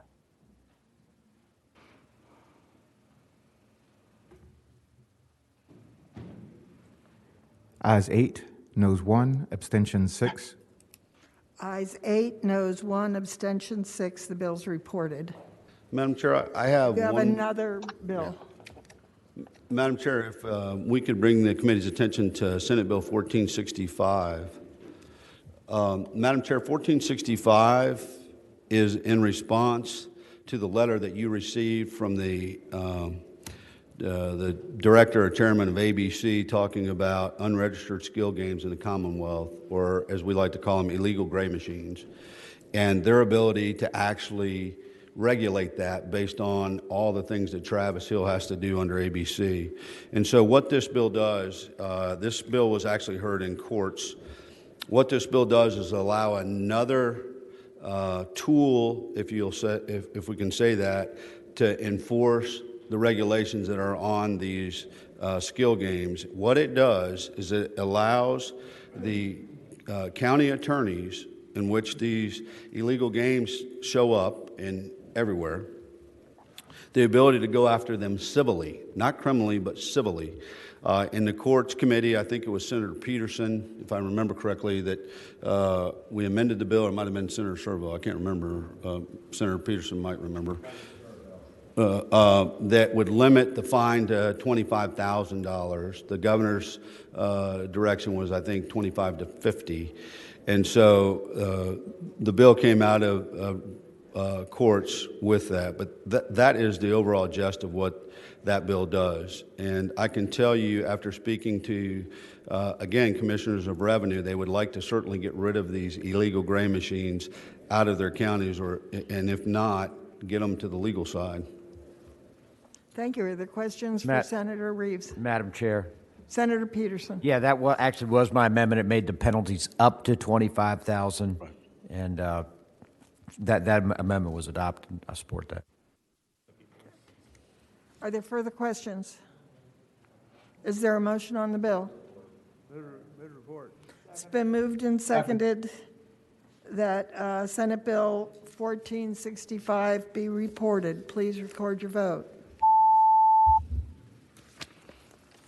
Senator Norman, how do you vote? Senator Norman votes aye. Ayes 16, no 0. Ayes 16, noes 0. The bill's reported. Thank you, Senator. Next up, Senator Barker, Senate Bill 1365.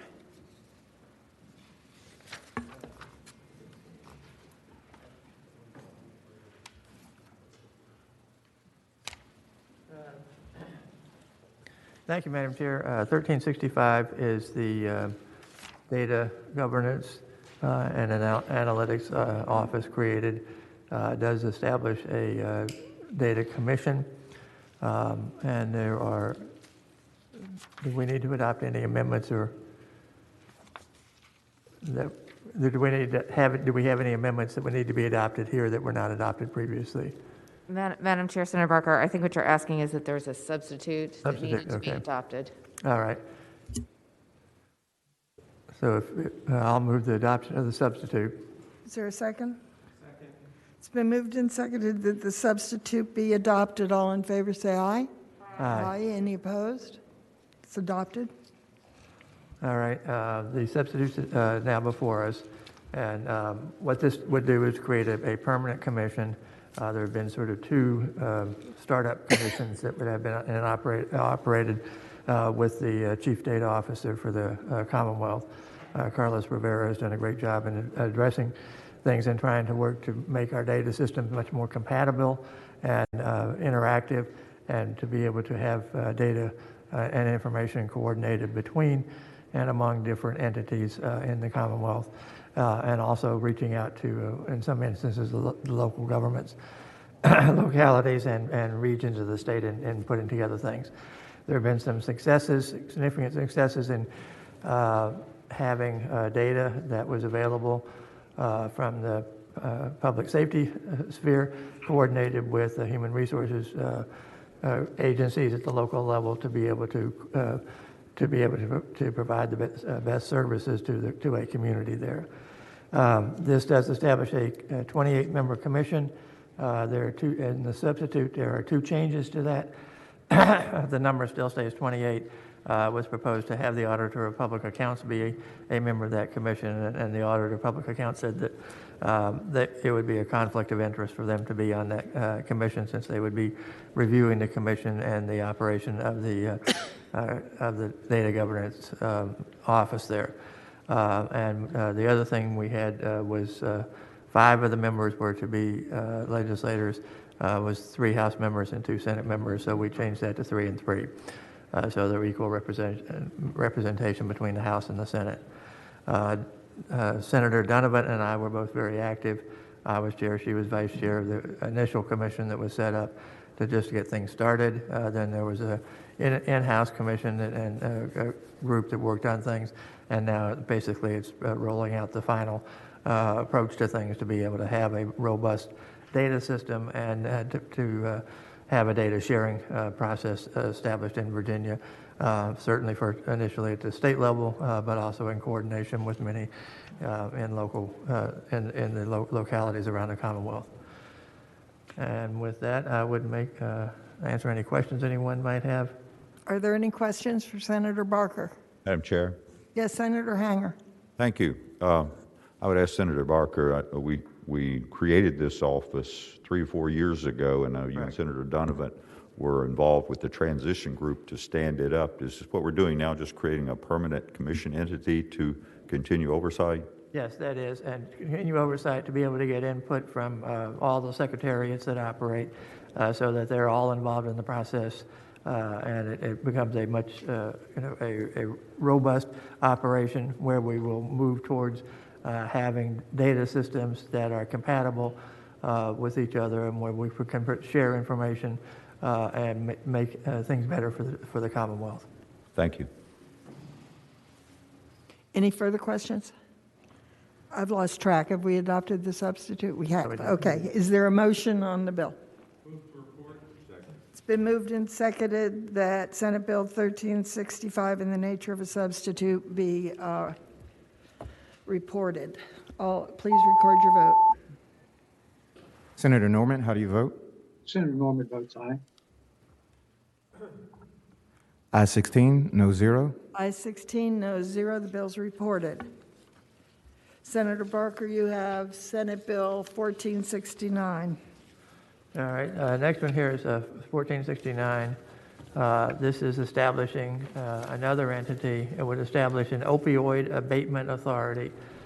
This is information. It was a proposal coming from the Office of the Attorney General to deal with basically what are anticipated to be significant monetary, basically contributions to the to address opioid issues in the Commonwealth as a result of settlements for various companies and individuals who have been involved in distribution of opioids and marketing and that across the country there. So that the expectation is that to some extent, somewhat similar to, what we have with the tobacco settlements, that there are likely to be very large amounts of money that are available. What's proposed here is to establish an authority that is a public body to be able to, in effect, determine how to distribute those monies across the Commonwealth and to target these things towards controlling the opioid and related issues related to substance abuse that are spun out from what we've had over the last basically close to 2 decades now. That has really ravaged a lot of different parts of the Commonwealth. There is to be a board of directors consisting of 11 members. We do have amendments to change that a little bit on things. The members that were to be there, what we've done is there were 2 staff people, which would be April as staff of the Senate Finance and Appropriations Committee, and her counterpart with the House Appropriations Committee, who would have been on there. But what we're doing is replacing them with 2 legislators, 1 senator, and 1 delegate to be on the authority there. Do you want to move the amendment? So I'll move that amendment, move all the amendments, which is, there have been various technical amendments requested by the AG and the Virginia Retirement System, and then would incorporate also the membership of the authority board. Is there a second to? Thank you. It's been moved and seconded that the amendments to Senate Bill 1469 be agreed to. All in favor say aye. Aye. Or is any opposition? Aye. They are agreed to. Senator Barker. All right. With that, then I will answer any questions anyone might have with this proposal. Senator Evan, I believe you wanted. Yeah, it's my understanding, Madam Chair, and Senator Barker could confirm this perhaps, that without this fund that we wouldn't be able to receive these substantial funds and put them towards the purpose that they're intended, that we need to have this fund as a vehicle in order to be a part of that settlement. This basically is setting up a mechanism so that, the Attorney General's office does receive various amounts from time to time on different types of settlements or some court actions in some instances.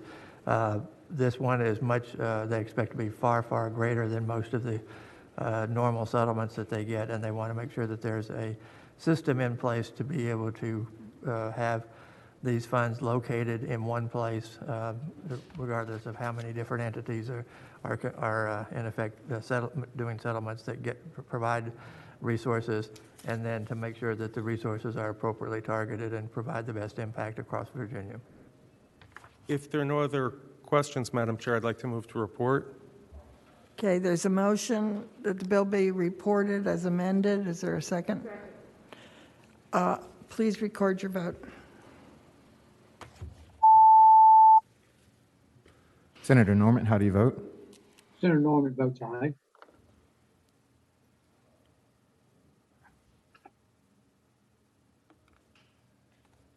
Senator McClellan. Ayes 14, no zero, abstentions 2. Ayes 14, nays 0, abstentions 2. The bill's reported. All right, thank you. Yep. Next up is Senator Locke, Senate Bill 1428. Thank you, Madam Chair, and members of the committee.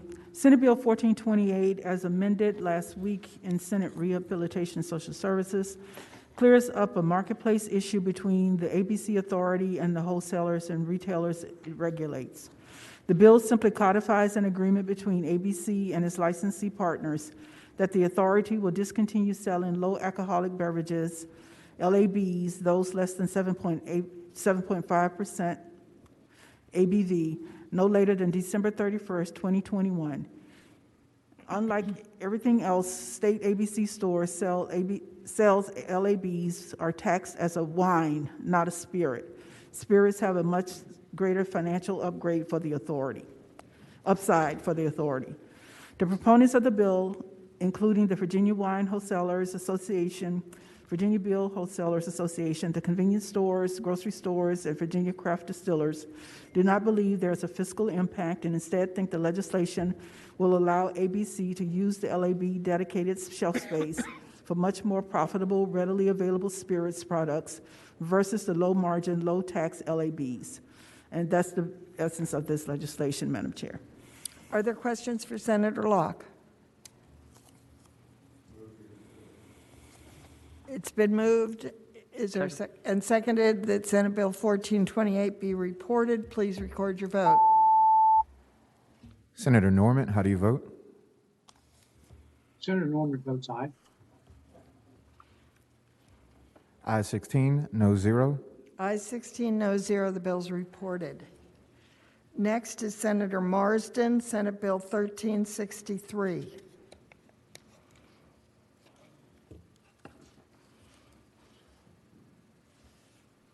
Just one moment, Madam Chair. Okay.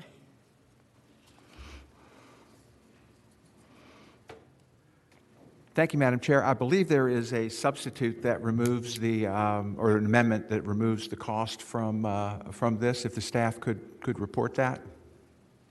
Madam Chair, I would ask Connor to do that. It's on Zoom. Connor? Madam Chair and Senator Marsden, Senator Marsden's correct. It is a substitute, but it does exactly as he described it. It takes out the medical payment, the medical expense payment portion. Is there a motion to adopt the substitute? So moved. It's been moved and seconded that the substitute be adopted. All in favor say aye. Aye. Any opposed? It's adopted. Thank you, Madam Chair. What the underlying bill does, very briefly, is restore to the Board of Corrections as it existed prior to 2011 when it was eliminated. What was left at that time was just a board that dealt with local and regional jails, and we had the policy issue here was whether we needed civilian oversight of the Board of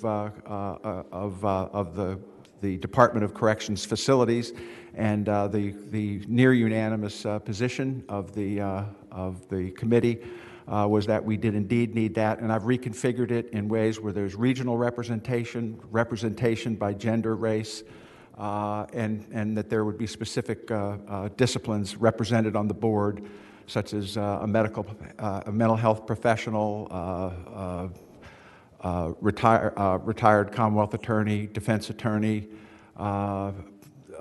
former inmate, former correctional officer, a representative of a prison rights group, and what have you, to re-engage with the department and ensure that prisoners are being cared for appropriately. I think the current administration and the current director are great, but you can never count on the future, and we need to have this oversight of these folks, 34,000 of them, who are under the direct control 24 hours a day by folks who are under very stressful conditions, and it just needs oversight. And that's what the bill does, and there's no cost to it at this point.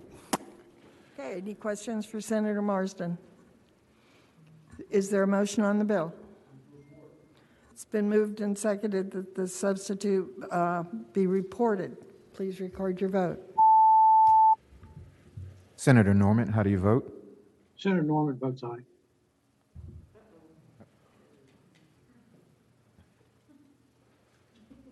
Ayes 16, no zero. Ayes 16, no zero. The bill's reported. Let's see, Senator Marsden, you have Senate Bill 1392.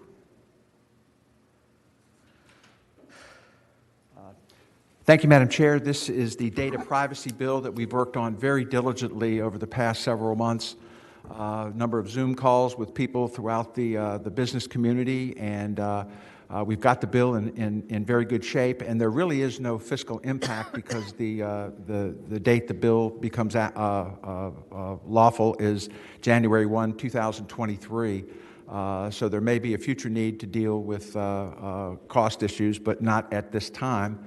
And I think the bill's in pretty good shape. We have a few amendments to make as it makes its way back and forth between here and the House to take care of some of the interests of some of our businesses in Virginia. But generally speaking, this thing is ready to go, and there is no fiscal impact. Are there amendments? Madam Chair, I believe you had asked committee staff to have a amendment or a sub to remove the second enactment. Right. I could ask Connor to speak to that. Connor? Madam Chair and Senator Marsden, that's correct. The recommended staff amendment would be to strike the second enactment, which appears on line 467 of the general laws substitute. And the reason for that is that Virginia is a Dillon rule state, meaning that localities only have those powers that are expressly granted, or very roughly speaking, the ones that flow necessarily out of that. Nothing in the bill in its current form purports to give localities any powers. So including a statement in here that nothing in here shall be construed to grant a locality powers when the bill already doesn't do that could sort of create some confusion with respect to the Dillon rule. So we'd recommend an amendment to strike that second enactment. Madam Chair, I consider that a friendly amendment. Good, okay. I'll make the motion to adopt that amendment. Thank you. Is there a second? It's been moved and seconded. The amendment be agreed to. All in favor say aye. Aye. Aye. Any opposed? Okay. So now the bill is in front of us. I was just going to ask if anybody had any questions. Okay. It's been moved that Senate Bill 1392 as amended be reported. Is there a second? Second. It's been moved and seconded. Please record your vote. Senator Norman, how do you vote? Senator Norman votes aye. Ayes 16, no zero. Ayes 16, no zero. The bill's reported. Next up is Senator McClellan, Senate Bill 1257. Thank you, Madam Chair. Senate Bill 1257 should look familiar. This is the bill to fully implement and fund the Board of Education's recommended standards of quality from 2019. I did introduce a budget amendment. I know it is a large budget amendment, but those are the costs to fully fund our K-12 needs, and that's the bill. I want to thank you for this because it's important that we keep in front of our minds how much money we do need to raise for public ed to meet the standards of quality. Is there a substitute for this bill? Madam Chair, I do believe there might be. I would ask Connor to report on that. Madam Chair, yes, there was a staff recommended substitute, and I can describe the content of what it would do, which would be to limit the scope of the bill to just requiring each school board to provide 2 specialized student support positions per 1,000 students, and the language following that would remain the same as it is currently in the bill. And I think that we have Tyler on the line also to speak to the policy implications of that if the chair, Senator McClellan, has any questions. Senator McClellan, do you have a question? Madam Chair, I guess this is the first hearing of this. Okay. So I guess, I guess my response would be it's the will of the committee, but the bill as introduced was the staffing recommendations of the Board of Education as to what they believe we need to meet our constitutionally mandated requirement to strive to provide high-quality public education to all students in an equitable manner. So that's the bill I introduced. That's the bill I prefer. However, this is a majority rules body, and whatever the committee decides to do, part of a loaf is better than none. I think we were trying to get a part of a loaf, Yeah. or a slice of a loaf. I don't have any questions. What's Okay, the, Madam Chair? Connor? Oh, Senator Sasslaw. So what is the fiscal impact now? Madam Chair, Senator Sasslaw, the impact before the substitute would have been $462 million in the second year. I would ask Tyler to give me an estimate. I believe it's 50, but I'd ask Tyler to respond. How much? I believe it's around 50 million for the bill, the substitute, but I'm going to ask Tyler to confirm that. Tyler. Senator Sasslaw, that's correct. It's approximately 50 million. Applause. And Madam Chair, every bit of bread helps. Okay. Is there a motion on, have we adopted the substitute? No. No. Okay, I needed a motion on the Yeah. It's been moved and seconded, the substitute be adopted. All in favor, say aye. Aye. Opposed? No. It's adopted. Okay, is there a motion on the bill? Well, Madam Chair, first, Yes, Senator Newman. so just so I understand kind of where Saslaw's question is, if right now it's $50 million, and did the substitute include the clause, or is No, this? it does not. Okay, thank you, Madam Chair. Okay. I would move that we add the clause. Is there a second? Second. It's been moved and seconded the clause be added. All in favor, say aye. Aye. Opposed? No. Aye. Okay, the clause is added. Is there a motion on the bill? Move to report and addressing that motion. Yes, Senator Barker. Yes, I think that, what we, have seen with the presentation of the bill by the senator from Richmond City is that just to meet the standards of quality, it's $462 million to meet the full standards of quality. And we also have major challenges that would cost hundreds of millions of dollars to be able to address the issue of support positions, which were temporarily frozen back in the Great Recession, a little more than a decade ago, and have not been restored since then in any measurable way. What we're trying to do here is to move forward to begin to address some of these issues by putting funds in the budget this year to address the standards of quality and potentially some of the support positions as well. Thank you. Any further comments? Is there a motion on the bill? I made a motion to report. Second. Been moved and seconded that Senate Bill 1257 as amended be reported. Please record your vote. Senator Norman, how do you vote? Senator Norman votes aye. Ayes 16, no 0. Ayes 16, no 0. The bill's reported. Senator McClellan, you have Senate Bill 1315. Yes, Madam Chair. Senate Bill 1315 is a bill that would mitigate the challenges faced by individuals with mental illness or intellectual and developmental disabilities when they interact with the criminal justice system by requiring a judge to consider the defendant's condition at bail and sentencing stages, adding training for court-appointed counsel to help them understand the unique considerations for representing people with such conditions, and allowing defendants to put on evidence of how their condition might have impacted their ability to have the requisite intent at the guilt phase or at the trial.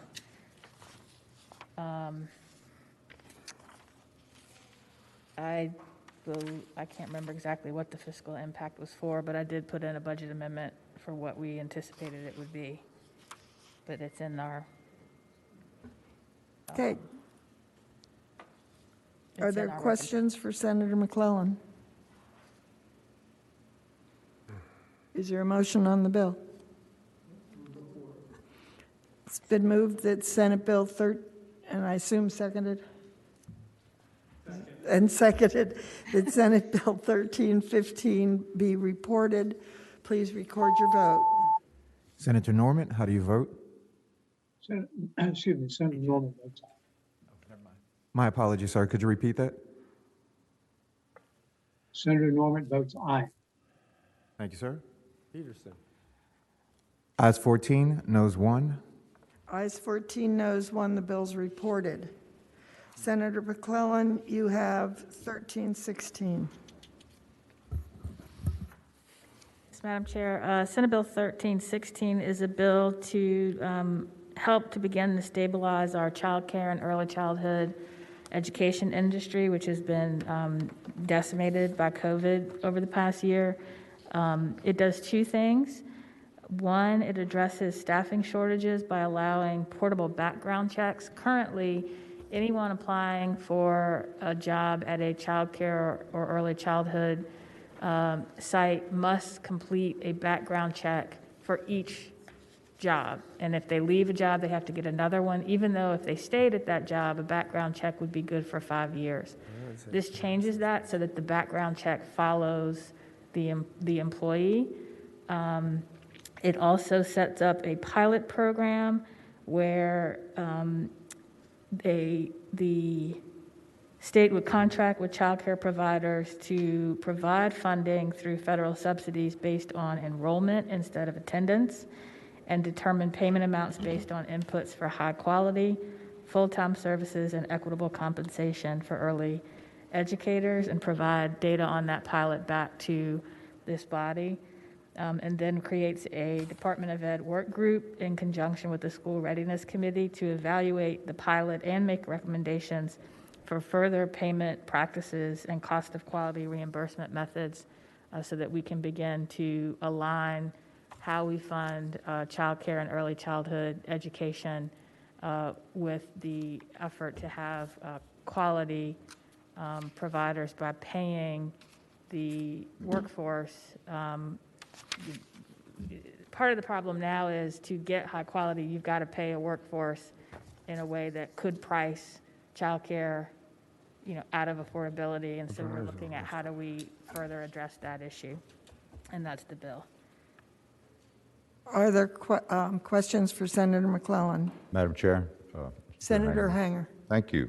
I'm reading from the summary rather than from the bill, but I would ask Senator McClellan on the deal with the background checks, where if you've had one within 5 years and you've been working with in a related field, is it covered if someone actually has something that would disqualify them in a background check, that being the reason that they left their employment fairly recently and then they go and apply to another employer? Is that anticipated in this language? So that would, my understanding is yes, and I don't know if we have anybody from either Social Services or the Department of Ed on the line that can confirm what I'm about to say.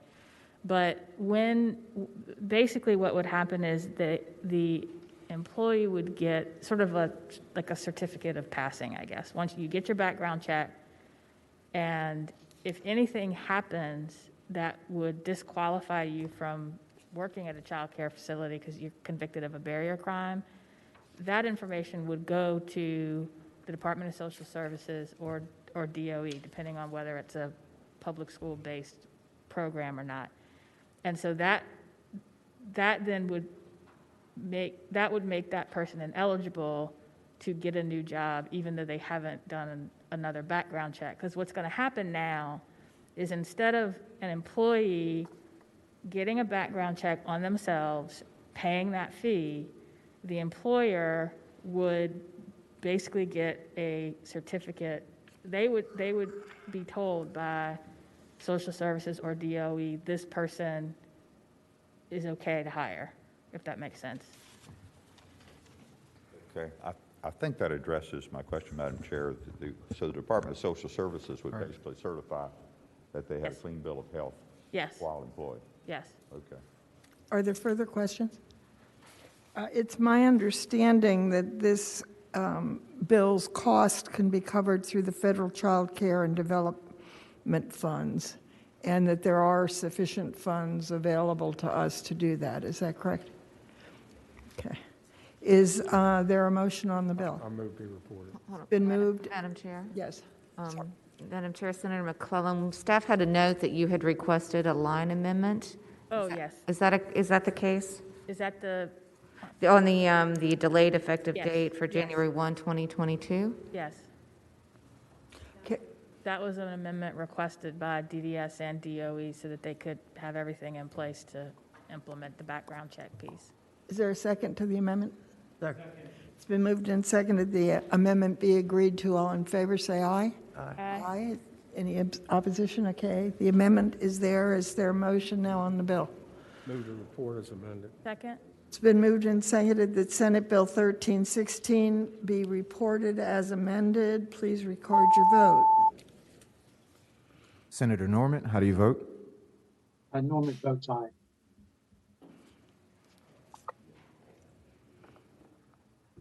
Senator Mars or Senator Peterson? Aye. I think you have Marsden's proxy. Marsden, oh, sorry. I got him, there we go. Ayes 14, noes 2. Ayes 14, noes 2. The bill's reported. Senator McClellan, you have Senate Bill 1360. Madam Chair, if that could go by temporarily. Without objection. Senator McClellan, you have Senate Bill 1395. Yes, Senate Bill 1395 is the Voting Rights Act of Virginia. It essentially codifies and modernizes the Federal Voting Rights Act into state law by doing the following. It would require that changes to local voting laws and regulations be advertised in advance for public comment and evaluated for their impact on Black, Indigenous, and people of color communities. In the alternative, a locality could seek a certification of non-objection from the Office of the Attorney General rather than following the public notice and public comment period. It expands requirements for localities to provide voting materials in languages other than English that meet certain thresholds. This is already a requirement under federal law for federal elections, and so this applies this to state and local elections as well. And the materials, the threshold would be determined and the materials provided are translated by the Department of Elections. It would ensure fair representation in local government by ensuring local election methods do not dilute the voting strength of a protected class, which is essentially codifying federal law. It strengthens voter protections against threats and intimidations. That is where the fiscal impact comes, because it does potentially increase the number of people who could be convicted under our current voter intimidation laws. The current law says it's a crime if you intimidate someone at a polling place, and this extends this to satellite locations and early voting locations. It allows the Attorney General or affected individuals to initiate a civil action in court when their violations are protected, and create a voter education and outreach fund where any civil fines that are a result of violations of election law, instead of going to the literary fund, would go to this voter education and outreach fund to help educate voters on their rights and responsibilities as voters. Okay, are there questions for Senator McClellan? Madam Chairman, Tommy. Senator Norman? Thank you, Madam Chairman. I would ask the senator, is this the bill that had the 5% deviation within it? The 5% deviation, I'm not remembering that off the top of my head. Let me ask it a different way. Does your bill reflect the same criteria and provisions as the federal law? Yes. And Madam Thank Chair, you, ma'am. Madam Chair, Yes. let me ask Senator Norman, there was a Voting Rights Act bill that we looked at last year from Delegate Van Valkenburg. This is not that bill. I want to make sure everybody Yes, ma'am. is clear on that. Okay. Thank you very much. I appreciate it. Senator Peterson? That may have just taken the words out of my mouth. Let me ask this for my locality. If they want to move a voting place, let's say they had it at a school, the school's under renovation, they want to move it to a church, they want to move it to a community center, do they now got to go down to Richmond to get that permission, or how does that work? They would have to publicize the change, and let me find on the line, the section of the bill that talks about that, but they would have to publicize the proposed change. I think it's 30 days, allow for public comment. If they, based on the public comment, then make additional changes, they would have to publicize that for 15 days to allow for comment. In the alternative, they could go to the Attorney General's office and get a certificate of non-objection. But they have a choice between the two. It's either provide more notice to the public and an opportunity for public comment, or get a certificate of non-objection from the Attorney General's office. Okay. Are there further questions? Is there a motion on the bill? Move to report. Madam Chair. Oh, Sorry. I'm sorry. Senator Vogel.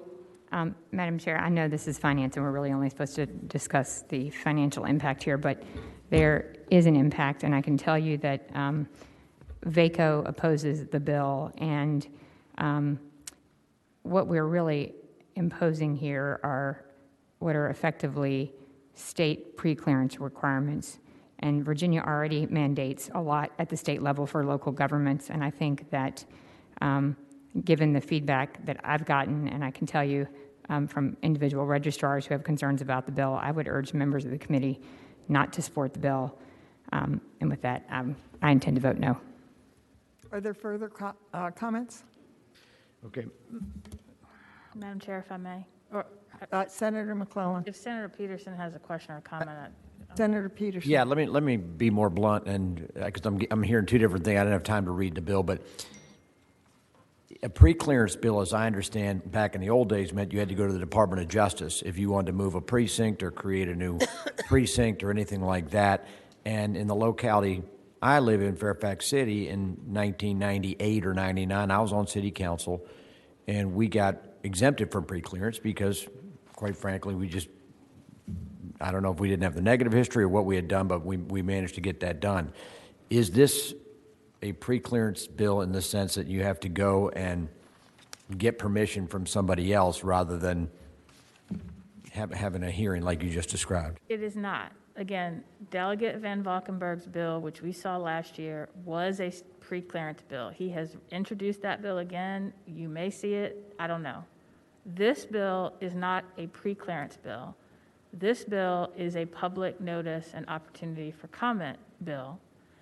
And that is because with Section 5 of the Voting Rights Act gutted and no state pre-clearance process, we need an opportunity for people who will be impacted by these changes negatively to know about them and make public comment. And I'll give you an example. Here in the city of Richmond, shortly before early voting started, the registrar moved the registrar's office which was the only early voting place for a long period of time, to a location that was at least 1.5 to 2 miles from downtown, that was not on a bus line, that was where 2 highways intersected, and was difficult to find if you didn't know where it was. Had that been put out for public comment in advance, those people who do not have cars probably would have raised that objection in enough time to find another place that it was on a voting line, on a bus line. So this is designed to have public comment so that anyone whose ability to vote would be impacted by the change can comment, object, make alternative suggestions. And that is because we don't have preclearance. Now, if you don't want to do the public comment period, you can go to the Attorney General and say, here's what I plan to do, and get a certificate of no objection. But you don't have to do that. You can either give your citizens an opportunity to know what you're doing and comment on it and raise any concerns they have on how it will impact their ability to vote, or you can go to the Attorney General's office, have him look at it and say, this is not going to deny anybody the right to vote.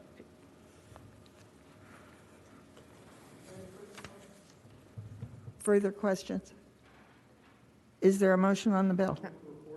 Oh, sorry. Madam Chair, Senator McClellan, I had a note that there was possible that you may have requested a technical sub that Meg Lamb drafted with some just reorganizing section. If that's not the case, that's fine. I just wanted to ask the question. That is the case.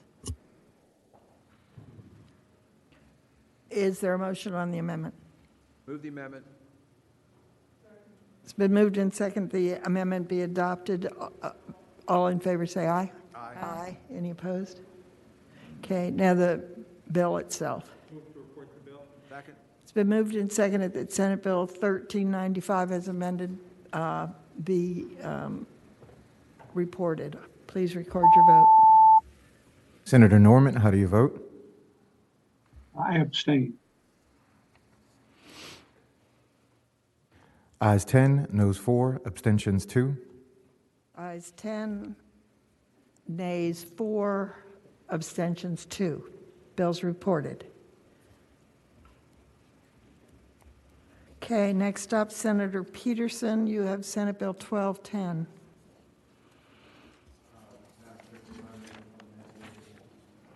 Environmental permit fees. Yes, Madam Chair, this was a bill, I forgot it got referred to Finance. This is a Section 1 bill that basically has DEQ sit down with stakeholders to work out a schedule for environmental permit fees. I'm not sure why it came here because I don't believe it. I think as it originally drafted, it had a fiscal impact. It does not now, so. That's right. So I think it. Is there a motion to report? Thanks. It's been moved and seconded that Senate Bill 1210 be reported. Please record your vote. Senator Norman, how do you vote? Senator Norman votes aye. Dick, get your vote.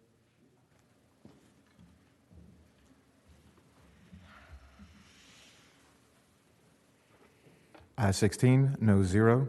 Ayes 16, no 0. The bill's reported. We will now go to a supplemental calendar of bills that we recently received. And the first one is Senator Favola, Senate Bill 1284.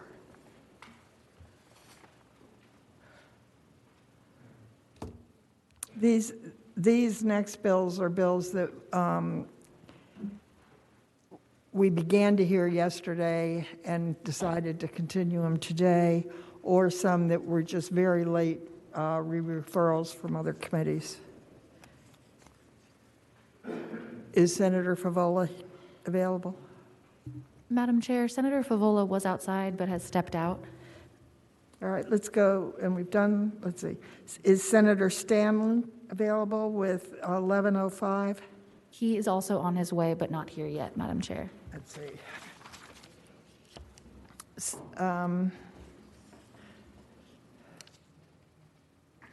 Senator Hanger, your bill 1326. Yes, ma'am. And this is the one bill today that can have public comment. Okay. The, Madam Chair, Senate Bill 1326 concerns the newly enacted ability for all local governments to institute a cigarette tax. The issue in play here is how the tax will be administered as far as the stamping. The bill that I have in front of you will require that those that just now have acquired that ability would join a regional administration type entity to collect that because it's very cumbersome, expensive, and the whole system could become very convoluted if all these new localities were to do it individually. Madam Chair, there's been some feedback, particularly from representatives from local government and commissioners of revenue, and there are perhaps a handful of localities that have already moved forward and acted in a way that they would institute individually the collection of this tax July 1 of this year. And so I have an amendment that Connor has written for me, which would say that any locality that has taken action by January 31st of this year would be allowed to go ahead with their plans to administer it locally, but then they would be subject to having to join a regional authority no later than December 31st of 2025, which is the date that we've established for other localities that previously had administered, including towns and cities, to join a regional authority. That's what the bill does. There had been concerns, and there may still be some concerns from those that want to do it on their own, and I think I should have someone out there on the line that would speak to why this may be necessary. Is there anyone in the public waiting to speak? Yes, Madam Chair. First, we have Katie Boyle. Katie? We're going to limit this to 3 minutes on each side. Good morning, Madam Chair. Thank you. I had to rejoin here as a panelist. Katie Boyle with the Virginia Association of Counties, and our members are extremely grateful for the new cigarette taxing authority that this committee worked very hard on. Senator Hanger and Delegate Watts worked very hard on to grant last year, and we have been in discussions with our members about how they will be implementing that authority. I will say there is quite a bit of interest in regional bodies. We do want to be sure that there's some flexibility in place for jurisdictions where a regional body just may not make sense for one reason or another, and that the inability for neighbors to join together doesn't preclude the exercise of that authority. So we'd be glad to look at the language that Senator Hanger's offering and maybe continue to work with him on refining that. So appreciate that very much. Thank you. Thank you. Is there anyone else? Is there anyone else? Madam Chair, Yes. can I ask a question? Yes, Senator Peterson. I mean, historically, localities could authorize cigarette tax, or are we taking that authority away? Are we limiting that authority? I guess my question is, what's the problem and how are we solving it? Madam Chair, I would respond to Senator Peterson. Up until the bill that we passed last year, that I sponsored along with Delegate Watts from Fairfax, the chair of the House Finance Committee, local counties did not have that ability to tax cigarettes. Only towns and cities by ordinance could do that. So we authorized them to collect the tax as of July 1st of this year, 2 cents per cigarette. But we had a caveat in there that established a work group to try to come up with a method of changing our antiquated, cumbersome tax collection system and stamping process. We have already a model for that, and that is what this would require. In Northern Virginia, you all have had an authority which has existed for probably 40, 50 years. I'm not sure how long, but it does it very efficiently. Okay. All right, so, Madam Chair, if I might, Senator Peterson. is this a good idea or a bad idea? Madam Chair, I would say that some of the local governments thought this was a mandate to them, that they didn't like mandates. I view it as a method of obtaining cost effectiveness and uniformity statewide. The wholesalers, those that are charged with the responsibilities, will tell you, and maybe a representative from that group will be online, Jeff Smith perhaps, that it's very costly and perhaps impossible for them to ramp up to do it individually in all the localities around the state. Okay, and that's, Madam Chair, that's helpful. I represent a number of convenience stores that sell cigarettes, and I get that. All right, thank you. Further questions? Madam Chair, there are still members okay. online. Yes, ma'am. Okay, let's hear public comment. Jeff Smith, please go ahead. Good morning, Madam Chairman. This is Jeff Smith with the Virginia Wholesalers and Distributors Association.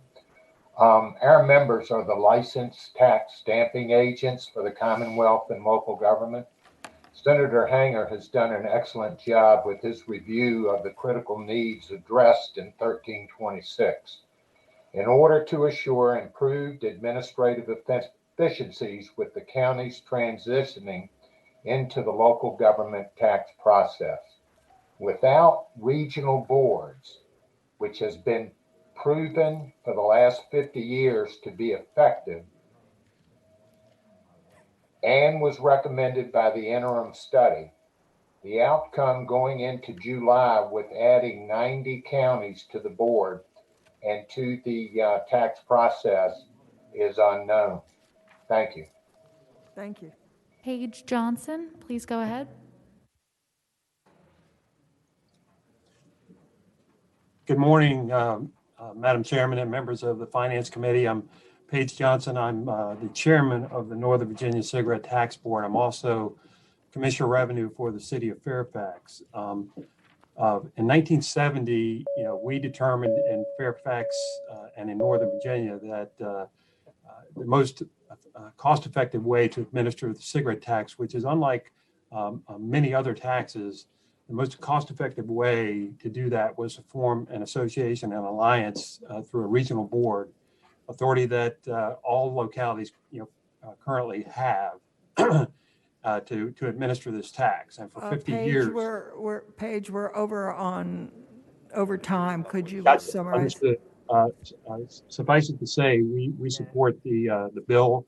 I would be remiss if I didn't speak out on behalf of Commissioners of Revenue. They also support the bill, but as Senator Hanger pointed out, the troublesome part for them and localities is the permissive or mandatory language. They would prefer permissive. Thank you very much. Thank you. Anyone else to comment on this bill? Madam Chair, we have one remaining speaker, Vivian McGettigan. Good morning. I'm Vivian McGettigan. I'm the Deputy County Administrator for York County. We thank you for the opportunity to share York County's perspective as it relates to this bill. For many years, York County has been requesting consideration of expanding the cigarette tax authority to counties, and we're very pleased to have had that opportunity this last year.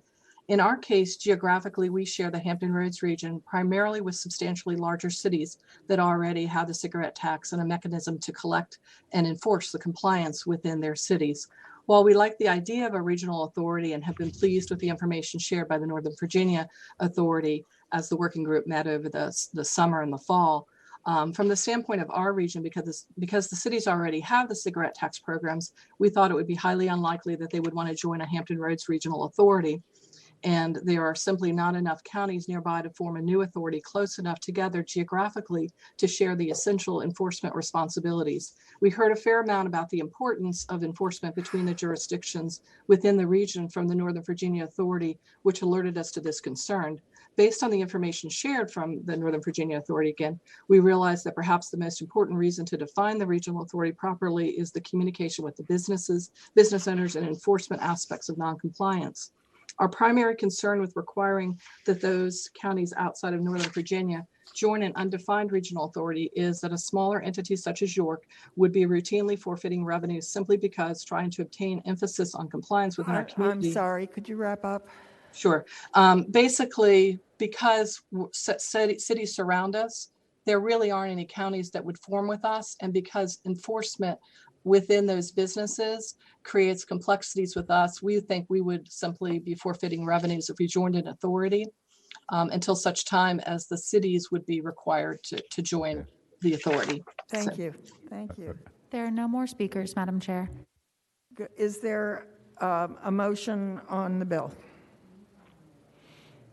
Madam Chair, I move the bill be reported. Is there a second? It's been moved and seconded that Senate Bill 1326 be reported. Please. And had we adopted the amendment? I'm sorry.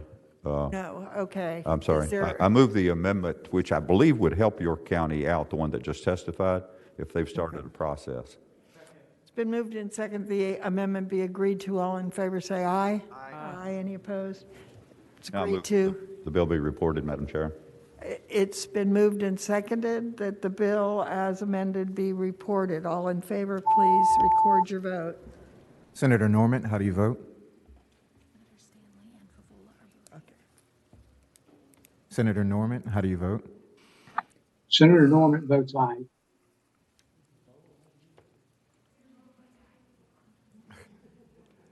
Ayes 13, noes 1, abstentions 2. Ayes 13, nays 1, abstentions 2. The bill is reported. Now, going back, I understand Senator Favola is here, Senate Bill 1284. And as she comes forward, I want to point out that we have about an hour and 6 or 7 minutes, and we have some very significant bills ahead of us. So Madam Chair, we need to keep that in mind. Yes. while we're waiting, if you want to take 1360, I think we can move this All right. relatively quickly. 1360. So, Madam Chair, I'm going to ultimately have a motion to send this to the Courts Committee because the business community and the employee advocates are still negotiating on language around liability that probably will need to get courts to look at. But if the committee could at least address the fiscal impacts of the bill here, this is a bill that adds a definition of workplace harassment and sexual harassment to the Human Rights Act. The fiscal impact statement suggested there might be a need for a full-time equivalent at the Office of the Attorney General. My understanding is the introduced budget included funding for 3 full-time equivalents there anyway. So that's the fiscal impact portion of the bill. You know, maybe if we could address the fiscal impact portion now and then refer. Shall we put the clause on it and then we refer it? I'm fine with that. Your Honor, Madam Chair, I'll make that motion. Okay, it's been moved and seconded that the clause be put on Senate Bill 1360. All in favor, say aye. Aye. And in that condition, the motion is to refer it to General Laws and Technology. Is that where you want it? To courts, sorry. To courts. All in favor, say aye. Madam Chair, Madam Chair, before we vote, can I ask a question? Yes. So what does that mean? Is courts going to meet this year, or? They're meeting this afternoon. Well, Madam Chair, then a question. Madam Chair, there's been discussion about whether or not, and I believe this is the right bill, if not, I apologize, but that of whether or not we are going to follow the federal case law. Is that in the bill now? Is it not in the bill now? Where does that lie? So the bill, as it left general laws, included language on factors that would be considered to determine whether something is harassment that was based on federal law. The chamber wanted to add language addressing liability. This bill originally didn't address liability at all. They wanted to include language that basically codifies federal law on when an employer could be liable. And that is the language which is not currently in the bill that is being negotiated, and I want to have the courts committee look at rather than having it added here. Madam Chair, Yes, but I'd remind you, we have significant bills ahead. I was going to call the question and just Thank move this you. to courts. Motion to move to courts, refer to courts. It's been moved and seconded that the bill be re-referred to courts. All in favor, say aye. Aye. Oh. Any, Just we adopted the amendment already? yes. The- Oh, I'm being told it has to be reported with amendment and then re-referred. Report with amendment and re-referred.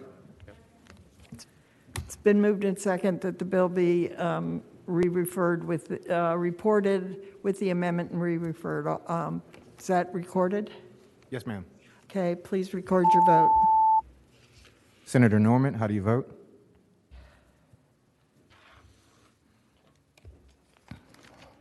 Senator Norman, how do you vote? Senator Norman votes no.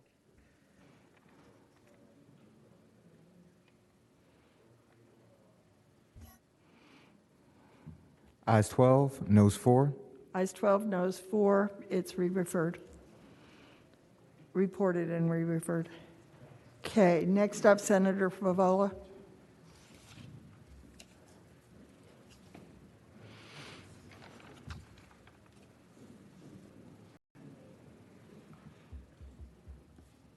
Thank you, Madam Chair.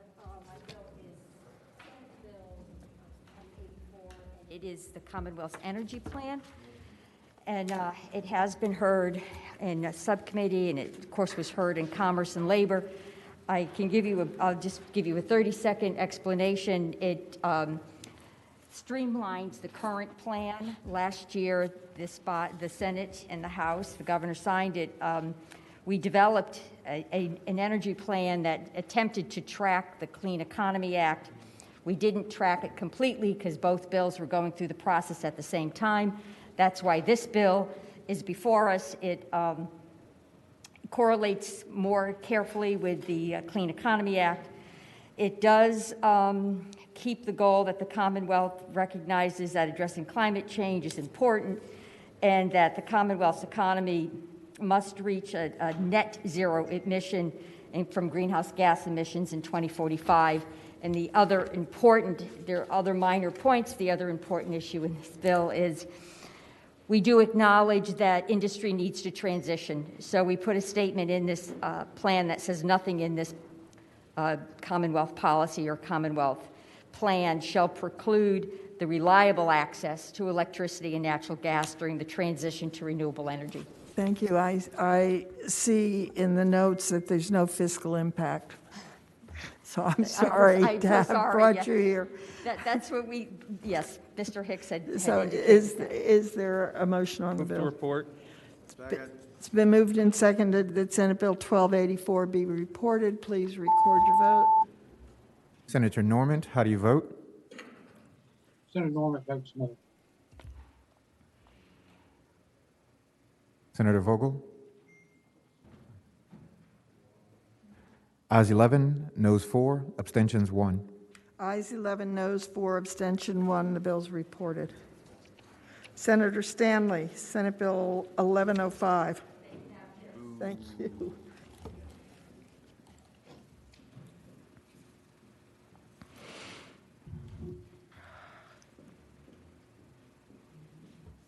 Thank you, Madam Chair. Good morning. I would have been here sooner, but I was racing one of those kids in that science museum exhibit. Those guys are fast.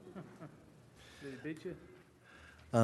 I got beat twice by a little kid on the racing exhibit, so I apologize. Madam Chair, Senate Bill 1105 is a bill that came out of the Courts Committee, the Judiciary Committee, 12 to 1, and was referred here. I have put in a $100,000 budget amendment to cover administrative costs that might occur in the administration of this bill. But in a nutshell, this bill is really the Keith Allen Harward bill that permits those people that have been convicted and mainly or solely due to science, forensic evidence that has later been determined to be junk science, that when that occurs, then they are given an opportunity to petition the Court of Appeals to have a review of the case, and if the Court of Appeals finds merit in that review, then to grant them a new trial. And I think that's the way that we can make sure that we're getting it right as much as possible. As a 26-year serving attorney, I can tell you that we are not perfect in the judicial system. Innocent people are convicted all the time, and we need to do our best, especially when this scientific evidence, this forensic evidence, which may be in vogue at the time, turns out to be junk science, that we've taken somebody's liberties away like Keith Allen Harward's when the state should not have done it. I will remind everybody, there's a Netflix documentary, and I think most of you are in it, in the Innocence Files, episode 3, about 35 minutes in, that demonstrates that for 33 and a half years he was serving penitentiary time for a crime that he didn't commit, and it was only by DNA evidence and our writ of actual innocence that was that allowed him to be free. But he was convicted solely on bite mark evidence, which was in vogue at the time, but later debunked, and that was the only reason for his conviction. So this addresses that. It's Senator, a one-time petition. we're only concerned right now with the fiscal impact, which seems to be negligible until, when, 2023? We'll all have a lot more money then, I'm sure. So would the best way to handle this be to put the clause on it? Okay, it's been Second. moved and seconded. The clause be added to Senate Bill 1105. All in favor, say aye. Aye. Aye. Is Aye. there- Second. Madam Chairman, I move for report. It's been moved and seconded that Senate Bill 1105 be reported as amended. All in favor, record your vote. Opposed, record your vote. Senator Norman, how do you vote?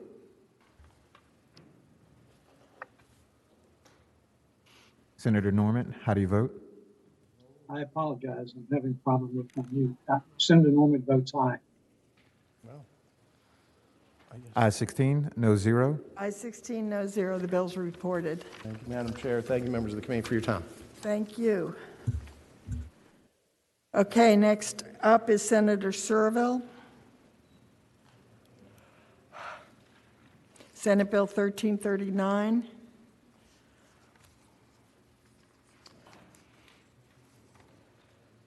Thank you, Madam Chairman. I have a substitute which does not have anything to do with the fiscal impact. The substitute. It's been moved and seconded the substitute be agreed to. All in favor, say aye. Aye. Any opposed? Thank you, Madam Chairman. All the substitute does is reconcile some of my data broker liability provisions with the provisions that we stole out of Senator Lucas's bill to make them a little more the same. Okay. But it doesn't. Madam Chairman, the bill has the original FIST that came out, I believe, has about a $13 million fiscal impact. Governor put, I want to say, $20 million in his budget, I think, for expungement. I know there was another, I think, updated discussion about fiscal impacts that happened late yesterday. I've talked to the state police about it. They think, at least my rough conversation with them is they thought that a lot of that new fiscal impact could be alleviated if the effective date of the bill was pushed out by 3 years. And so I don't have a problem with doing that, so we can start to get some clearer numbers about this. It's definitely going to take the state police some time to adjust their systems in order to be able to properly do all these things in a way that minimizes the burden on taxpayers of doing it. But I'm happy to answer any other questions. I do people have a question. Is that 3 years from now or 3 years from what's currently in the bill? July 1, 2024. Okay, thank you. Madam Chairman. Yes, comments. Senator Norman. We had a bill just a few moments ago where the Department of Corrections indicated they were unable to give us an idea of what the cost would be, and we put the clause on it. And I would suggest that would be an appropriate approach on Senate Bill 1339, seeing we have no idea what the cost is going to be. Okay. So is there a motion to put the clause on it? Been moved and seconded the clause be added to Senate Bill 1339. All in favor, say aye. Aye. Any Aye. opposed? Okay, the clause is added. Madam Chairman. Senator Peterson, I believe it was. Madam Chairman. No? Oh, Senator Serville, sorry. Sorry, I think the other amendment I think you want to make would be to change 2022 to 2024 on line 707. Okay. It's been moved and seconded that we change the implementation date to July 1st, 2024. All in favor, say aye. Aye. Aye. Any opposed? Aye. Okay, that's adopted as well. Senator Barker. Now that we've done those two amendments, the clause and the delay to 24, how could we determine whether we're meeting the clause, given that there are no expenditures proposed in this biennium?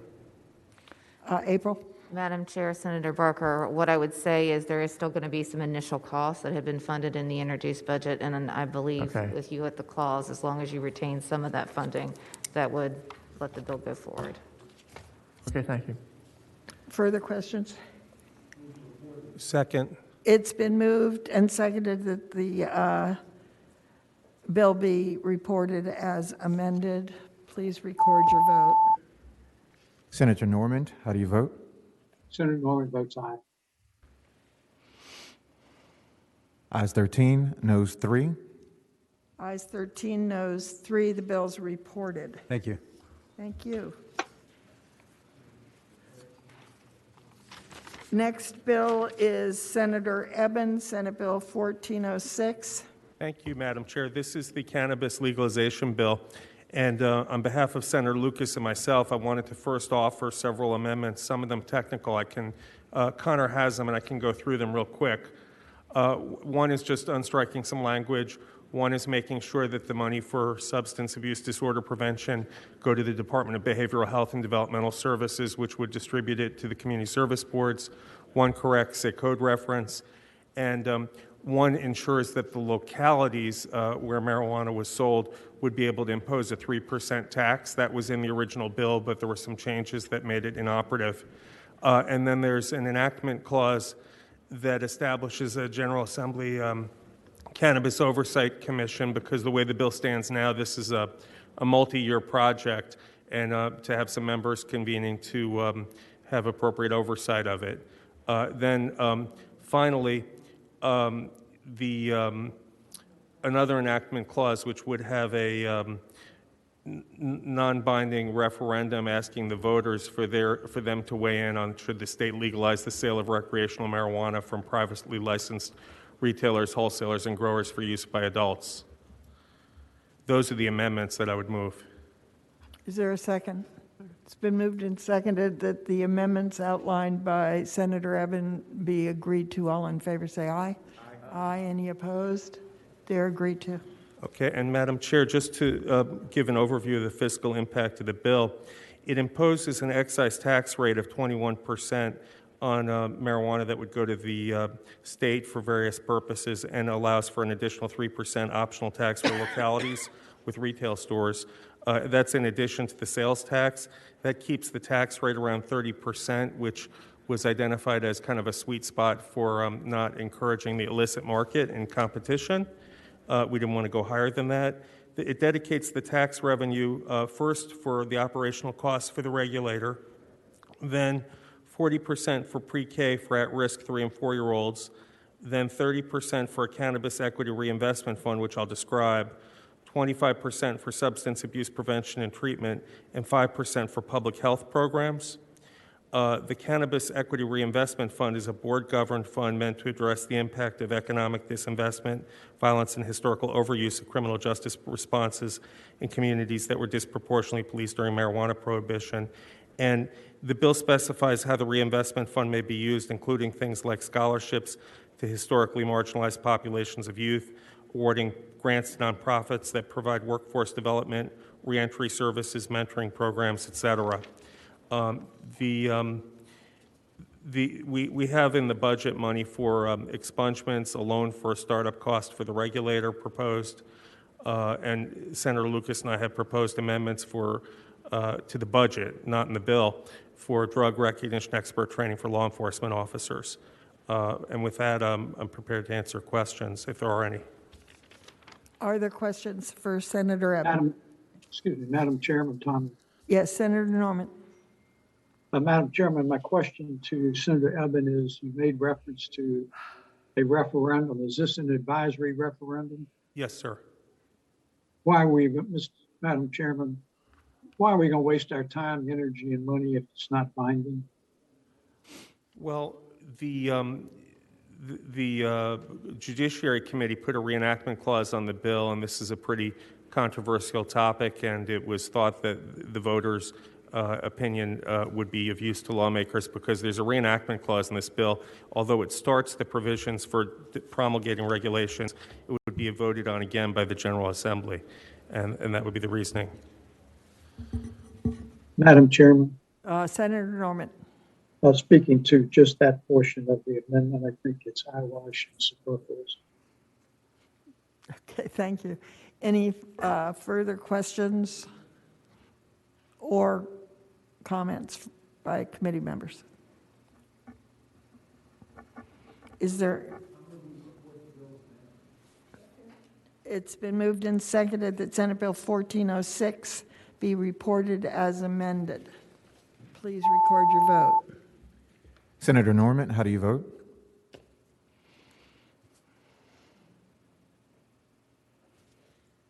Senator Norman, how do you vote? Senator Norman votes nay as a result of the advisory referendum. Otherwise, I'm supportive. Ayes 11, noes 4. Ayes 11, noes 4. The bill is reported. Senator Newman, Senate Bill 1474. Madam Chair, I think there's some other ways to deal with this issue, so I would move that the bill go by for the day. It's been moved the bill pass by for the day. Without exception, it will be, without objection, it will be passed by for the day. Senator Saslaw, Senate Bill 1375. This was the bill yesterday. Senator Vogel's bill was merged into mine. This was the presumption bill with respect to COVID. And mine just had the firemen and emergency medical people. We added the police and corrections officers. And then I think it was Senator Newman suggested that the bill go by for a day so we could get a determination of local impact, which you may have now. Okay, April? Madam Chair, Senator Saslaw, based on information we were provided by VACOR, it takes the estimate, since you did made it non-retroactive and did the other things that were in Senator Vogel's bill, it reduces that from what was $15 million in her bill to an aggregate total local cost of somewhere between, they think, $2.5 and $3.25 million. So dramatically lower than it was. And that's statewide. Madam Chair, Senator Saslaw, yes. Yes. Senator Hanger. Thank you, Madam Chair. It was actually me that asked you to go by so we could look at that, and I did get a report that with the other amendments, it would be manageable, so I moved the bill be reported. Second. Madam Chair? Your clerk. Yes. Yes, ma'am. We would need to adopt the language that was added from Senator Vogel's bill. So moved. Is there a motion to add that language? I'll move that. It's been moved and seconded that the amendment be agreed to. All in favor, say aye. Aye. Aye. Any opposed? Madam Chair. Senator Newman. I apologize. Just make sure, Dick, it's now not retroactive, it's going forward. Perspective, right. I move the bill be reported as amended. It's been moved the bill be reported as amended, and it's seconded. Please record your vote. Senator Norman, how do you vote? I vote aye. Ayes 15, no 0. Ayes 15, noes 0. The bill's reported. Senator Hanger, Senate Bill 1162.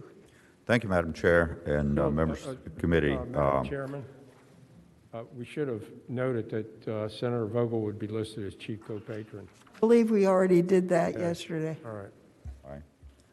Thank you, Madam Chair. Senate Bill 1162, you recall, we had a brief discussion about this bill and the following bill, 1163, yesterday. There was an issue, actually we have a substitute that I'd like to present, I believe is available to us. And that substitute basically adds some more specifics, which narrows it, making sure that there's an approved resource management plan. And to the point of the conversation we had yesterday, it has an enactment clause which limits this credit to $2 million annually. This credit has existed previously, and it has reflected a cost of in the range of about $1 million a year. This is targeted more in helping us achieve our goals with the Chesapeake Bay cleanup. I guess the only issue, if we adopt this, then the only amendment that you may want to, that staff has suggested with our policy of putting a sunset date on it, if the committee would want to do that for 2025. So I would move the adoption of the substitute first, Madam Chair. It's been moved and seconded the substitute be adopted. All in favor say aye. Aye. Aye. Opposed, no. It's adopted. And Madam Chair, I would move the adoption of the committee substitute or the amendment for 2025 sunset. Is there a second? Second. It's been moved and seconded the amendment be agreed to. All in favor say aye. Aye. Aye. Opposed? Okay. It's been moved and seconded that Senate Bill 1162 be reported as amended. Please record your vote. Senator Norman, how do you vote? Senator Norman votes aye. Ayes 16, no 0. Ayes 16, no 0. The bill's reported. Senator Hanger. Thank you, Madam Chair. Senate Bill 1163 is an administration bill, and I thought yesterday that's all I had to say, and that would be, just fly right out of here. But at any rate, it does have a cost of $1.3 million, but I would also point out that the governor and the Secretary of Natural Resources had worked on this for some time and had included that $1.3 million in the introduced budget. I don't know whether the administration would resist putting a sunset on this, but that if the committee wants to do that, I would be okay with that. And I see your head nodding. I would move the sunset. Okay. Second. It's been moved and seconded. We add the sunset to Senate Bill 1163. All in favor say aye. Aye. Aye. Are there any opponents? No. Okay. It's added. Madam Chair, this specifically is what would refer to as precision agriculture, in that it puts emphasis on existing credits that we have for tillage equipment and fertilizer applicators, which are more precise in putting the nutrients right where the seed is at, that type of equipment, and is viewed as one of the better, best management practices. So I would move that the bill as amended be reported. It's been moved and seconded that Senate Bill 1163 be reported. All in favor, record your vote. And opposed, record your vote. Senator Norman, how do you vote? Senator Norman votes aye. Okay. Ayes 15, no 0. Ayes 15, no 0. The bill's reported. I need to find out from staff where we are on the docket. I know the conformity bills are still to be dealt with. Is there anything else? Madam Chair, we also had 2 bills that went by earlier for Senator Donovan as well, who is, I believe, now on the Zoom. Okay, Senator Donovan. Senate Bill 1357. Thank you, Madam Chairman. Could you please, I'm so sorry, could you please tell me the title of the bill Local school divisions core subject for competence. staff? Thank you, Madam Chairman. This is the diagnostic assessment tool that is in the works for production with the Department of Education, which is why there's no FISC. They have been able to work this out with CARES Act money. But this is a transition, the policy of which has been approved, where we are relying on SOLs, but we are applying them to individualized student growth. So we're still getting the data and information about whether our schools, whether our children are absorbing what we think are the standards of learning they should have, but we're doing it in a way that actually assesses their progress. This would be initiated for math and English. And Madam Chairman, I think there's an amendment. Is that correct? Madam Chair. Okay, there we go. Yes, Connor. Madam Chair, this is Connor from DLS, and Senator Donovan had requested a line amendment on line 10, which would strike the phrase each core subject and replace it with English and mathematics. So the assessment system would be limited to those two subjects only, if I understand your intent correctly, Senator Donovan. That is correct, and thank you. I appreciate it. And Madam Chairman, the reason for that amendment is that is what DLS has the capacity, the Department of Education has the capacity to do, but we can measure English and language skill sets on grade level from kindergarten through grade 10. So it's a very comprehensive assessment, and it allows us to see where they are.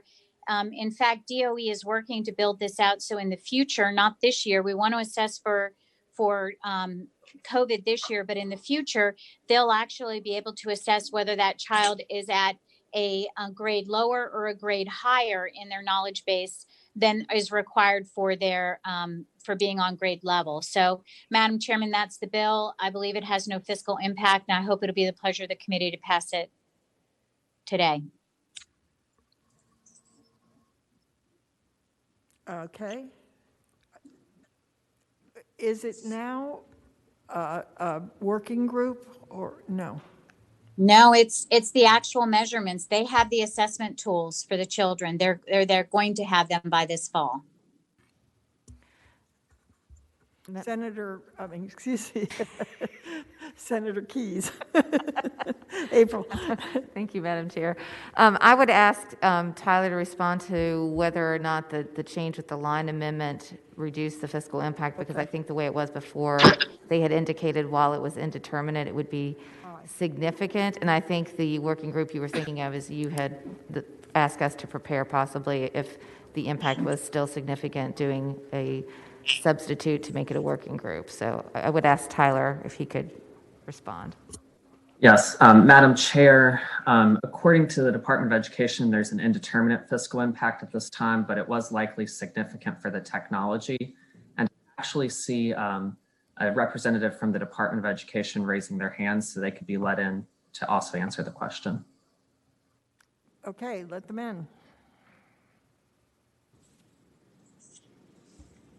Leslie Sale, please go ahead. Yes, good morning, Madam Chair. So as I understand the substitute, this would bring Senator Donovan's bill in alignment with Delegate Coiner's bill on the House side, or a little bit closer in alignment. I know Senator Donovan's bill still has 3 through-year assessments, whereas Delegate Coiner's bill only has 2.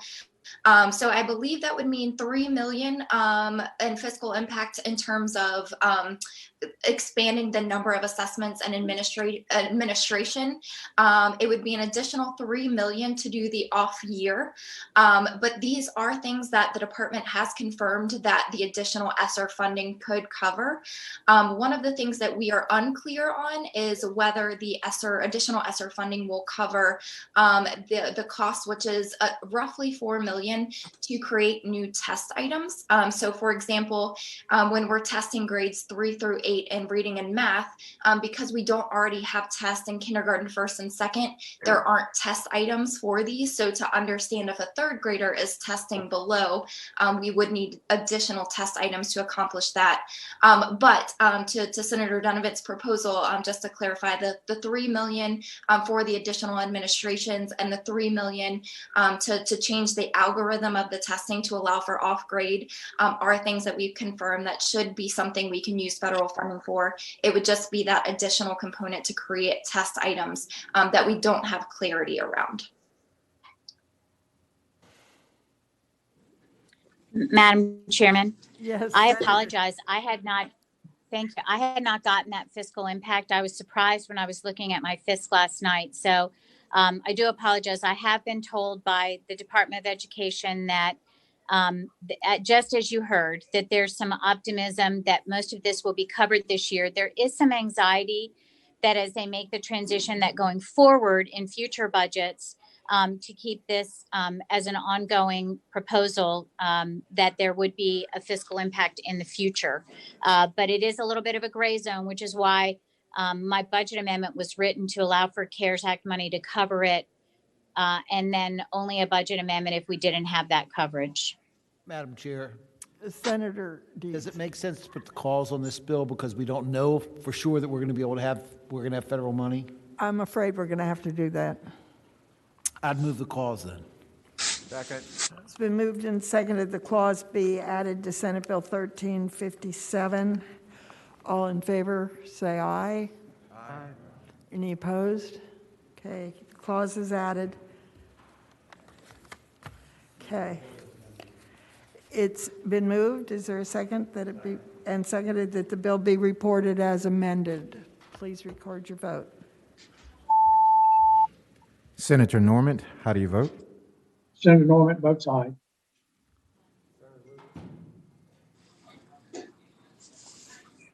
Ayes 16, no 0. Ayes 16, no 0. The bill's reported. Senator Dunavant, you have 1471. Thank you, Madam Chair.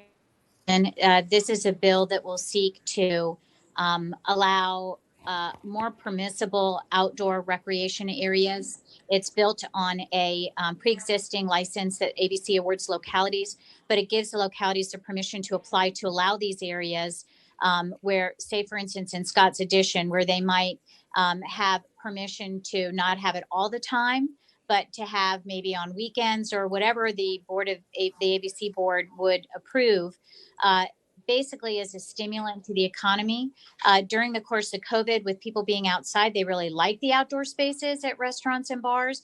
And this is a way for us to kind of keep that interest in the outdoor space, help our local businesses continue to prosper or attempt to prosper while we come out of this.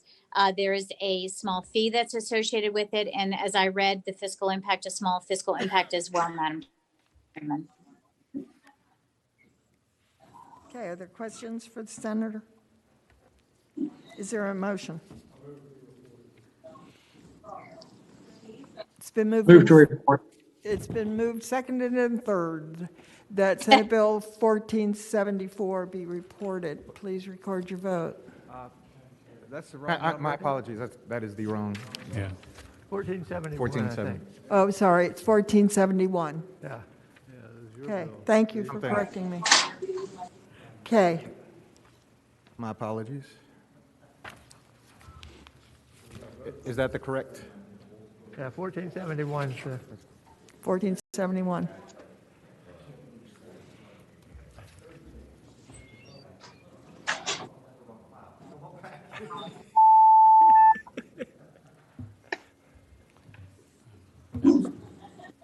Madam Chair, I vote aye, but I don't have a system automation thing.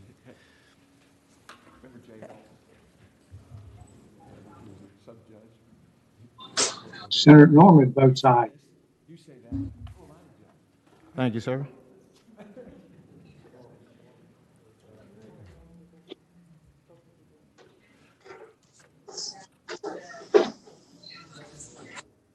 Newman is an aye. My system's Yes, sir. being reset.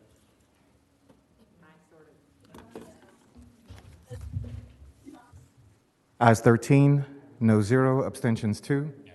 Ayes 13, noes 0, abstentions 2. The bill's reported.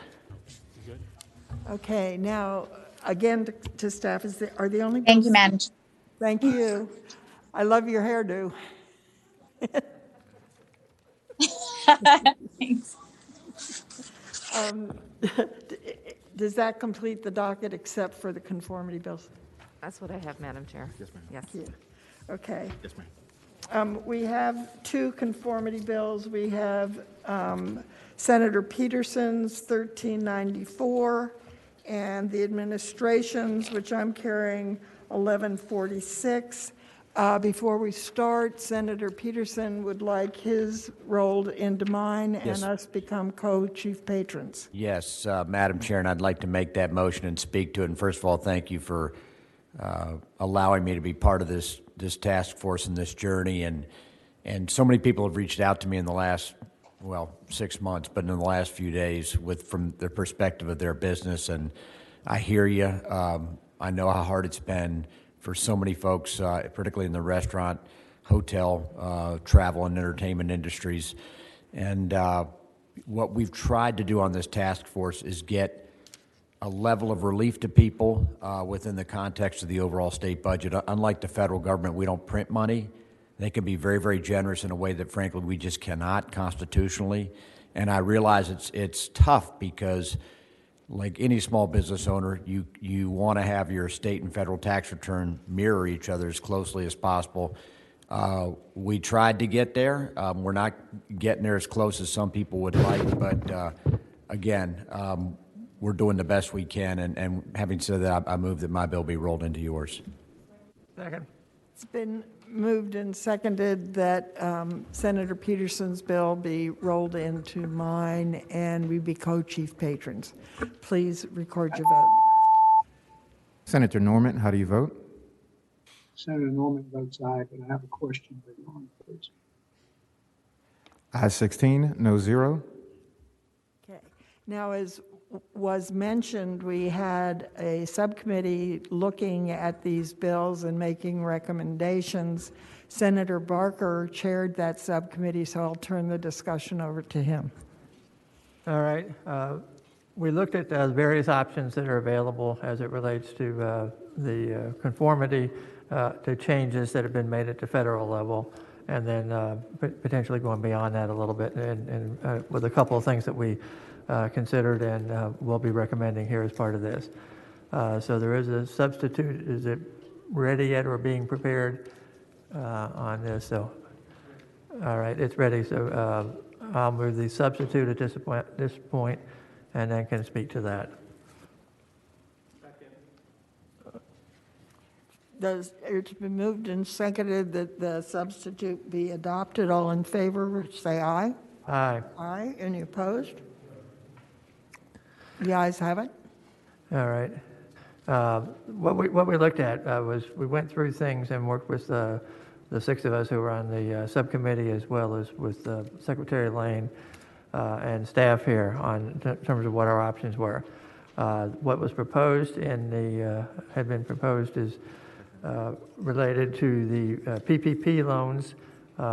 At the federal level, the PPP loans were there's full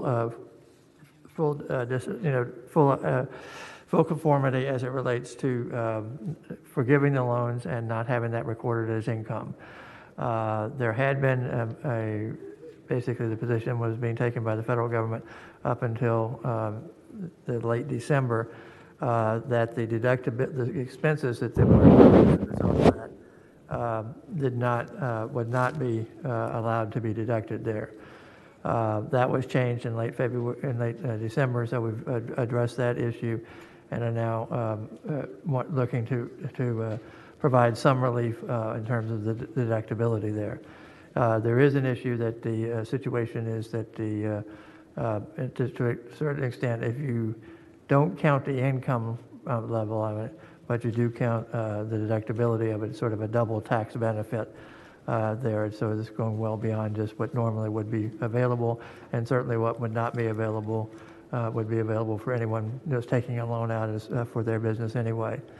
What we looked at was what had been presented by Secretary Lane when presenting to the full Finance Committee earlier. And we looked at what type of amount that we might consider there in terms of deductibility if we did part of it. What we took was an approach that trying to say that we wanted to try to do what we could to help businesses in Virginia be able to make it, those that may have had difficulties but have still been able to maintain their business, to be able to get them through the rest of the time for the pandemic, so that they would be able to come out of the other side still intact and be able to go on and build back from there. Clearly, some of the people that we had heard from clearly were addressing some of the issues that, even though it is a double benefit if you did the full amount there, they did point out readily that a lot of these individuals who took and businesses that took loans here to the PPP loans use those exclusively for things such as the payroll for their business. What that did was allowed them to keep people on the payroll, even though there was not necessarily jobs for them to do during this pandemic period there. So that was something that was providing benefit to Virginia as a whole and to Virginians who are the employees there. We looked at 4 different categories of deduction amount, and up to $10,000, $25,000, $50,000, and $100,000. And the substitute does have a limit. Basically, it goes up to a threshold of the first $50,000 that would be deductible in terms of the expenses that were incurred from the PPP loans that were there. We looked at it. We addressed this issue specifically towards 2020. There may be some loans that people will be receiving in 2021. And we will deal with that obviously later, so that we're making this specific to the tax year 2020. We looked at whether we would provide this to just individual income tax payments that would be adjusted here, or we do it as corporate entities. We decided to include both the individual and the corporate entities in this inclusion thing. For that first $50,000, so that it made no difference how they had structured their business, whether it was an individual,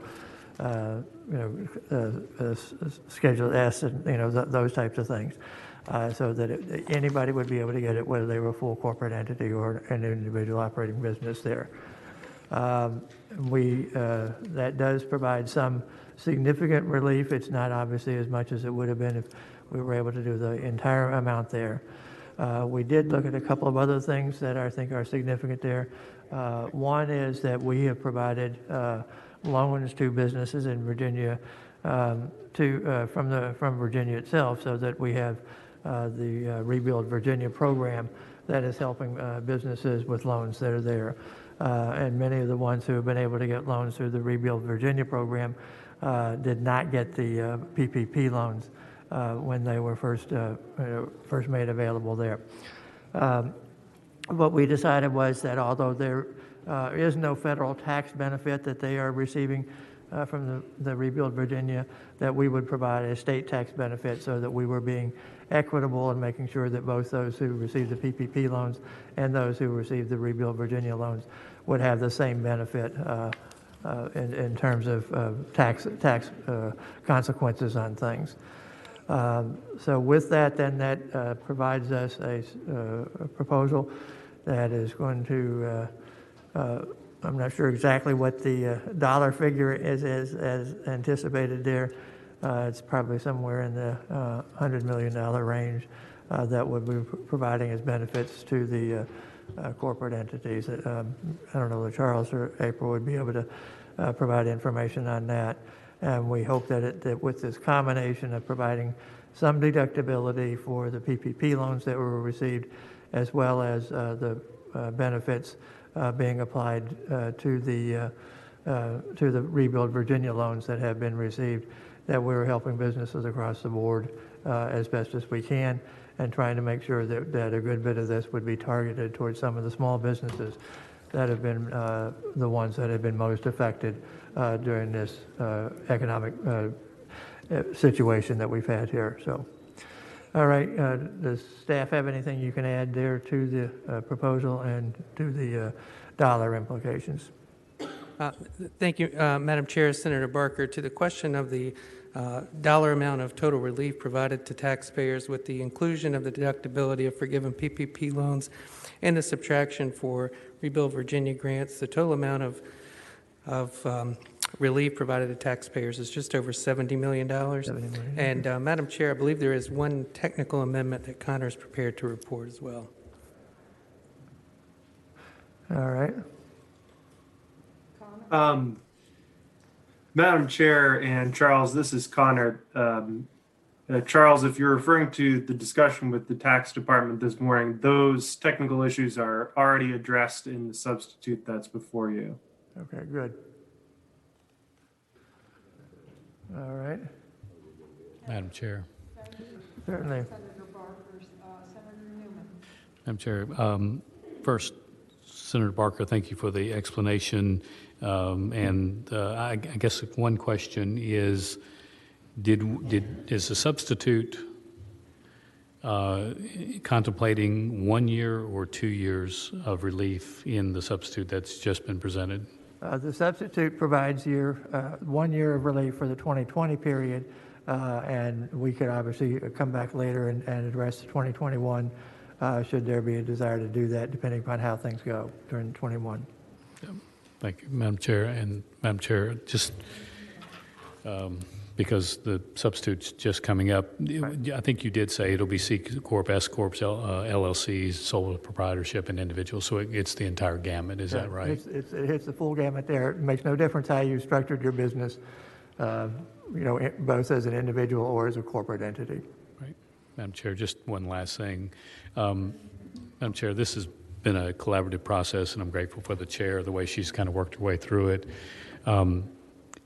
I was very much hoping, and I still believe, that going to the next level up is probably the best move.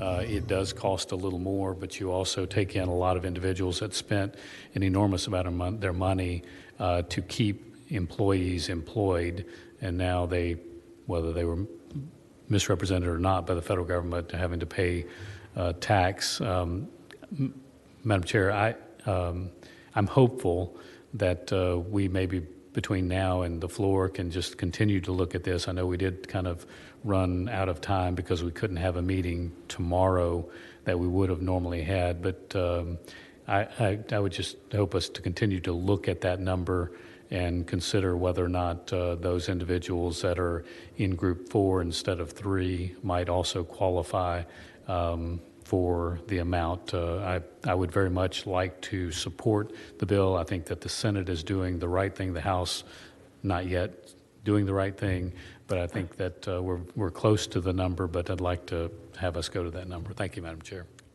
Senator Newman, I think we will be having a continuing dialogue. Madam Chairman Thomas. Senator Norman. Thank you, Madam Chairman. First of all, I appreciate you allowing me to be on the subcommittee, even though I was inaccessible. And based on the question that Senator Newman just asked, my question to Senator Barker is, this was a substitute that apparently just rolled off the press, and it appeared to me while I was not there that perhaps some other members of the subcommittee had not previewed and participated in the final input in the substitute. So is this substitute represent the work of the subcommittee, or does it represent the work of a smaller group? Madam Chair and Senator Norman, obviously there's broad input in terms of how to approach it. That was done by the whole subcommittee. The final decisions in terms of exactly the specific level Some of that was done just with the chair and I did that late last night, working on things. So that's how we did it there. It does, there clearly is opportunity, as the chair has said, to continue this dialogue, which I'm sure we will do through the deliberations here in the Senate, but also then working with the House on the conference reports to put together our total budget. Madam Chairman, one other question, if I may, please. Senator Norman. As I understand it, the proposal in the substitute is to cap the deduction at 50,000. I know in my small world, some individual I represent, they took 100% of the PPP money and put it into salaries so that they did not have to lay lower income people off, and that amount exceeded $50,000. So are you telling me that if hypothetically they spent $150,000 in PPP money on salaries to keep people employed, they would only be able to deduct 50% of that? Excuse me, 50,000 of it. 50,000 of that is correct, yes. Madam Chairman, I have to say that I appreciate the work that has been done. I hope the dialogue continues because I find that cap unacceptable.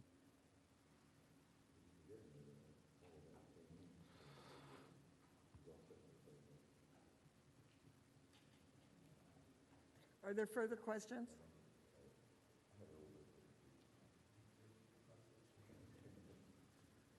We don't have a motion yet, do we? No, Okay. I did not make a motion. Is there a motion on the bill? I'll move to report the bill. It's been moved, and is there a second? Seconded that Senate Bill 1146 be reported.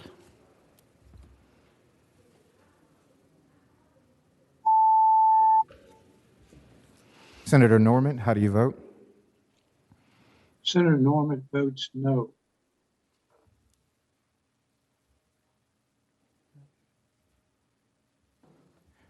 Ayes 10, noes 4, abstentions 1. Ayes 10, noes 4, abstentions 1. The bill's reported. Madam Chair, if I could just, quick, Newman. Just, Yes, Senator Newman. Just thank you for the process, and I do believe that I'd love to see us get a very, very, very strong vote off the floor for this bill because it's going to help a lot of small businesses. And while we're arguing about one number versus another number, the bill is very much appreciated. What you and Senator Peterson, Senator Barker have done. As long as we can continue the conversation, I really hope we can get a strong vote to indicate to the other body down the hall that it really does matter. So thank you, Madam Chair. Thank you. We have on Senator Marsden's Senate Bill 1363, we've just gotten a impact statement from the Department of Corrections that says it has a $665,000 impact. So if we could bring it back up and add the clause. It's been moved and seconded. We reconsider the vote. Please record your vote.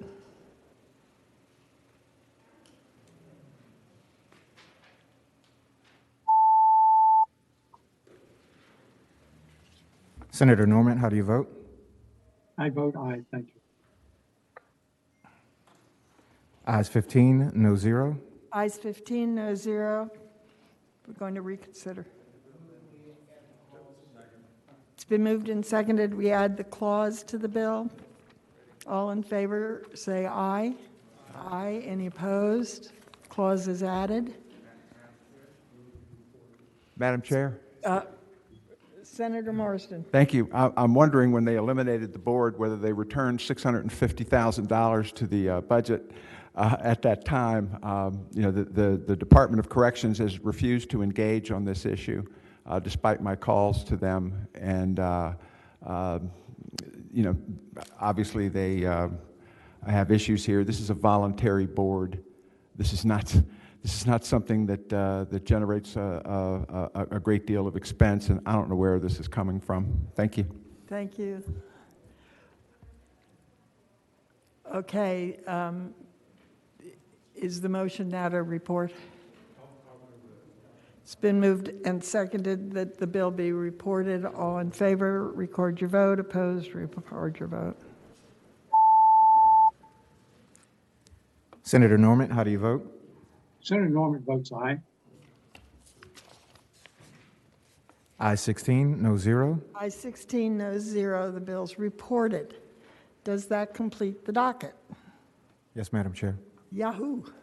Okay. I thought it would be at least another half hour. Thank you all for being so brief. The committee will rise.